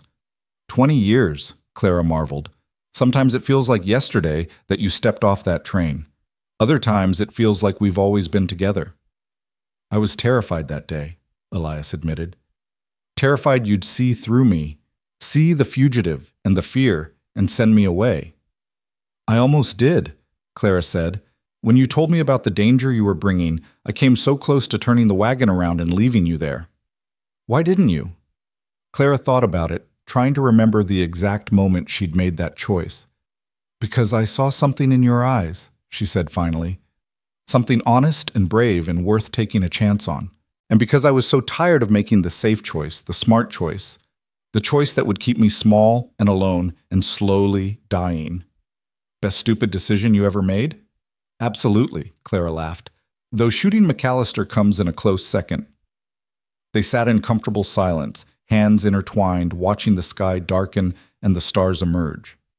Somewhere inside they could hear the sounds of family, grandchildren visiting for the anniversary celebration, Hope and her husband discussing breeding strategies, Grace practicing a lesson plan, Thomas cleaning his guns with the methodical care his father had taught him.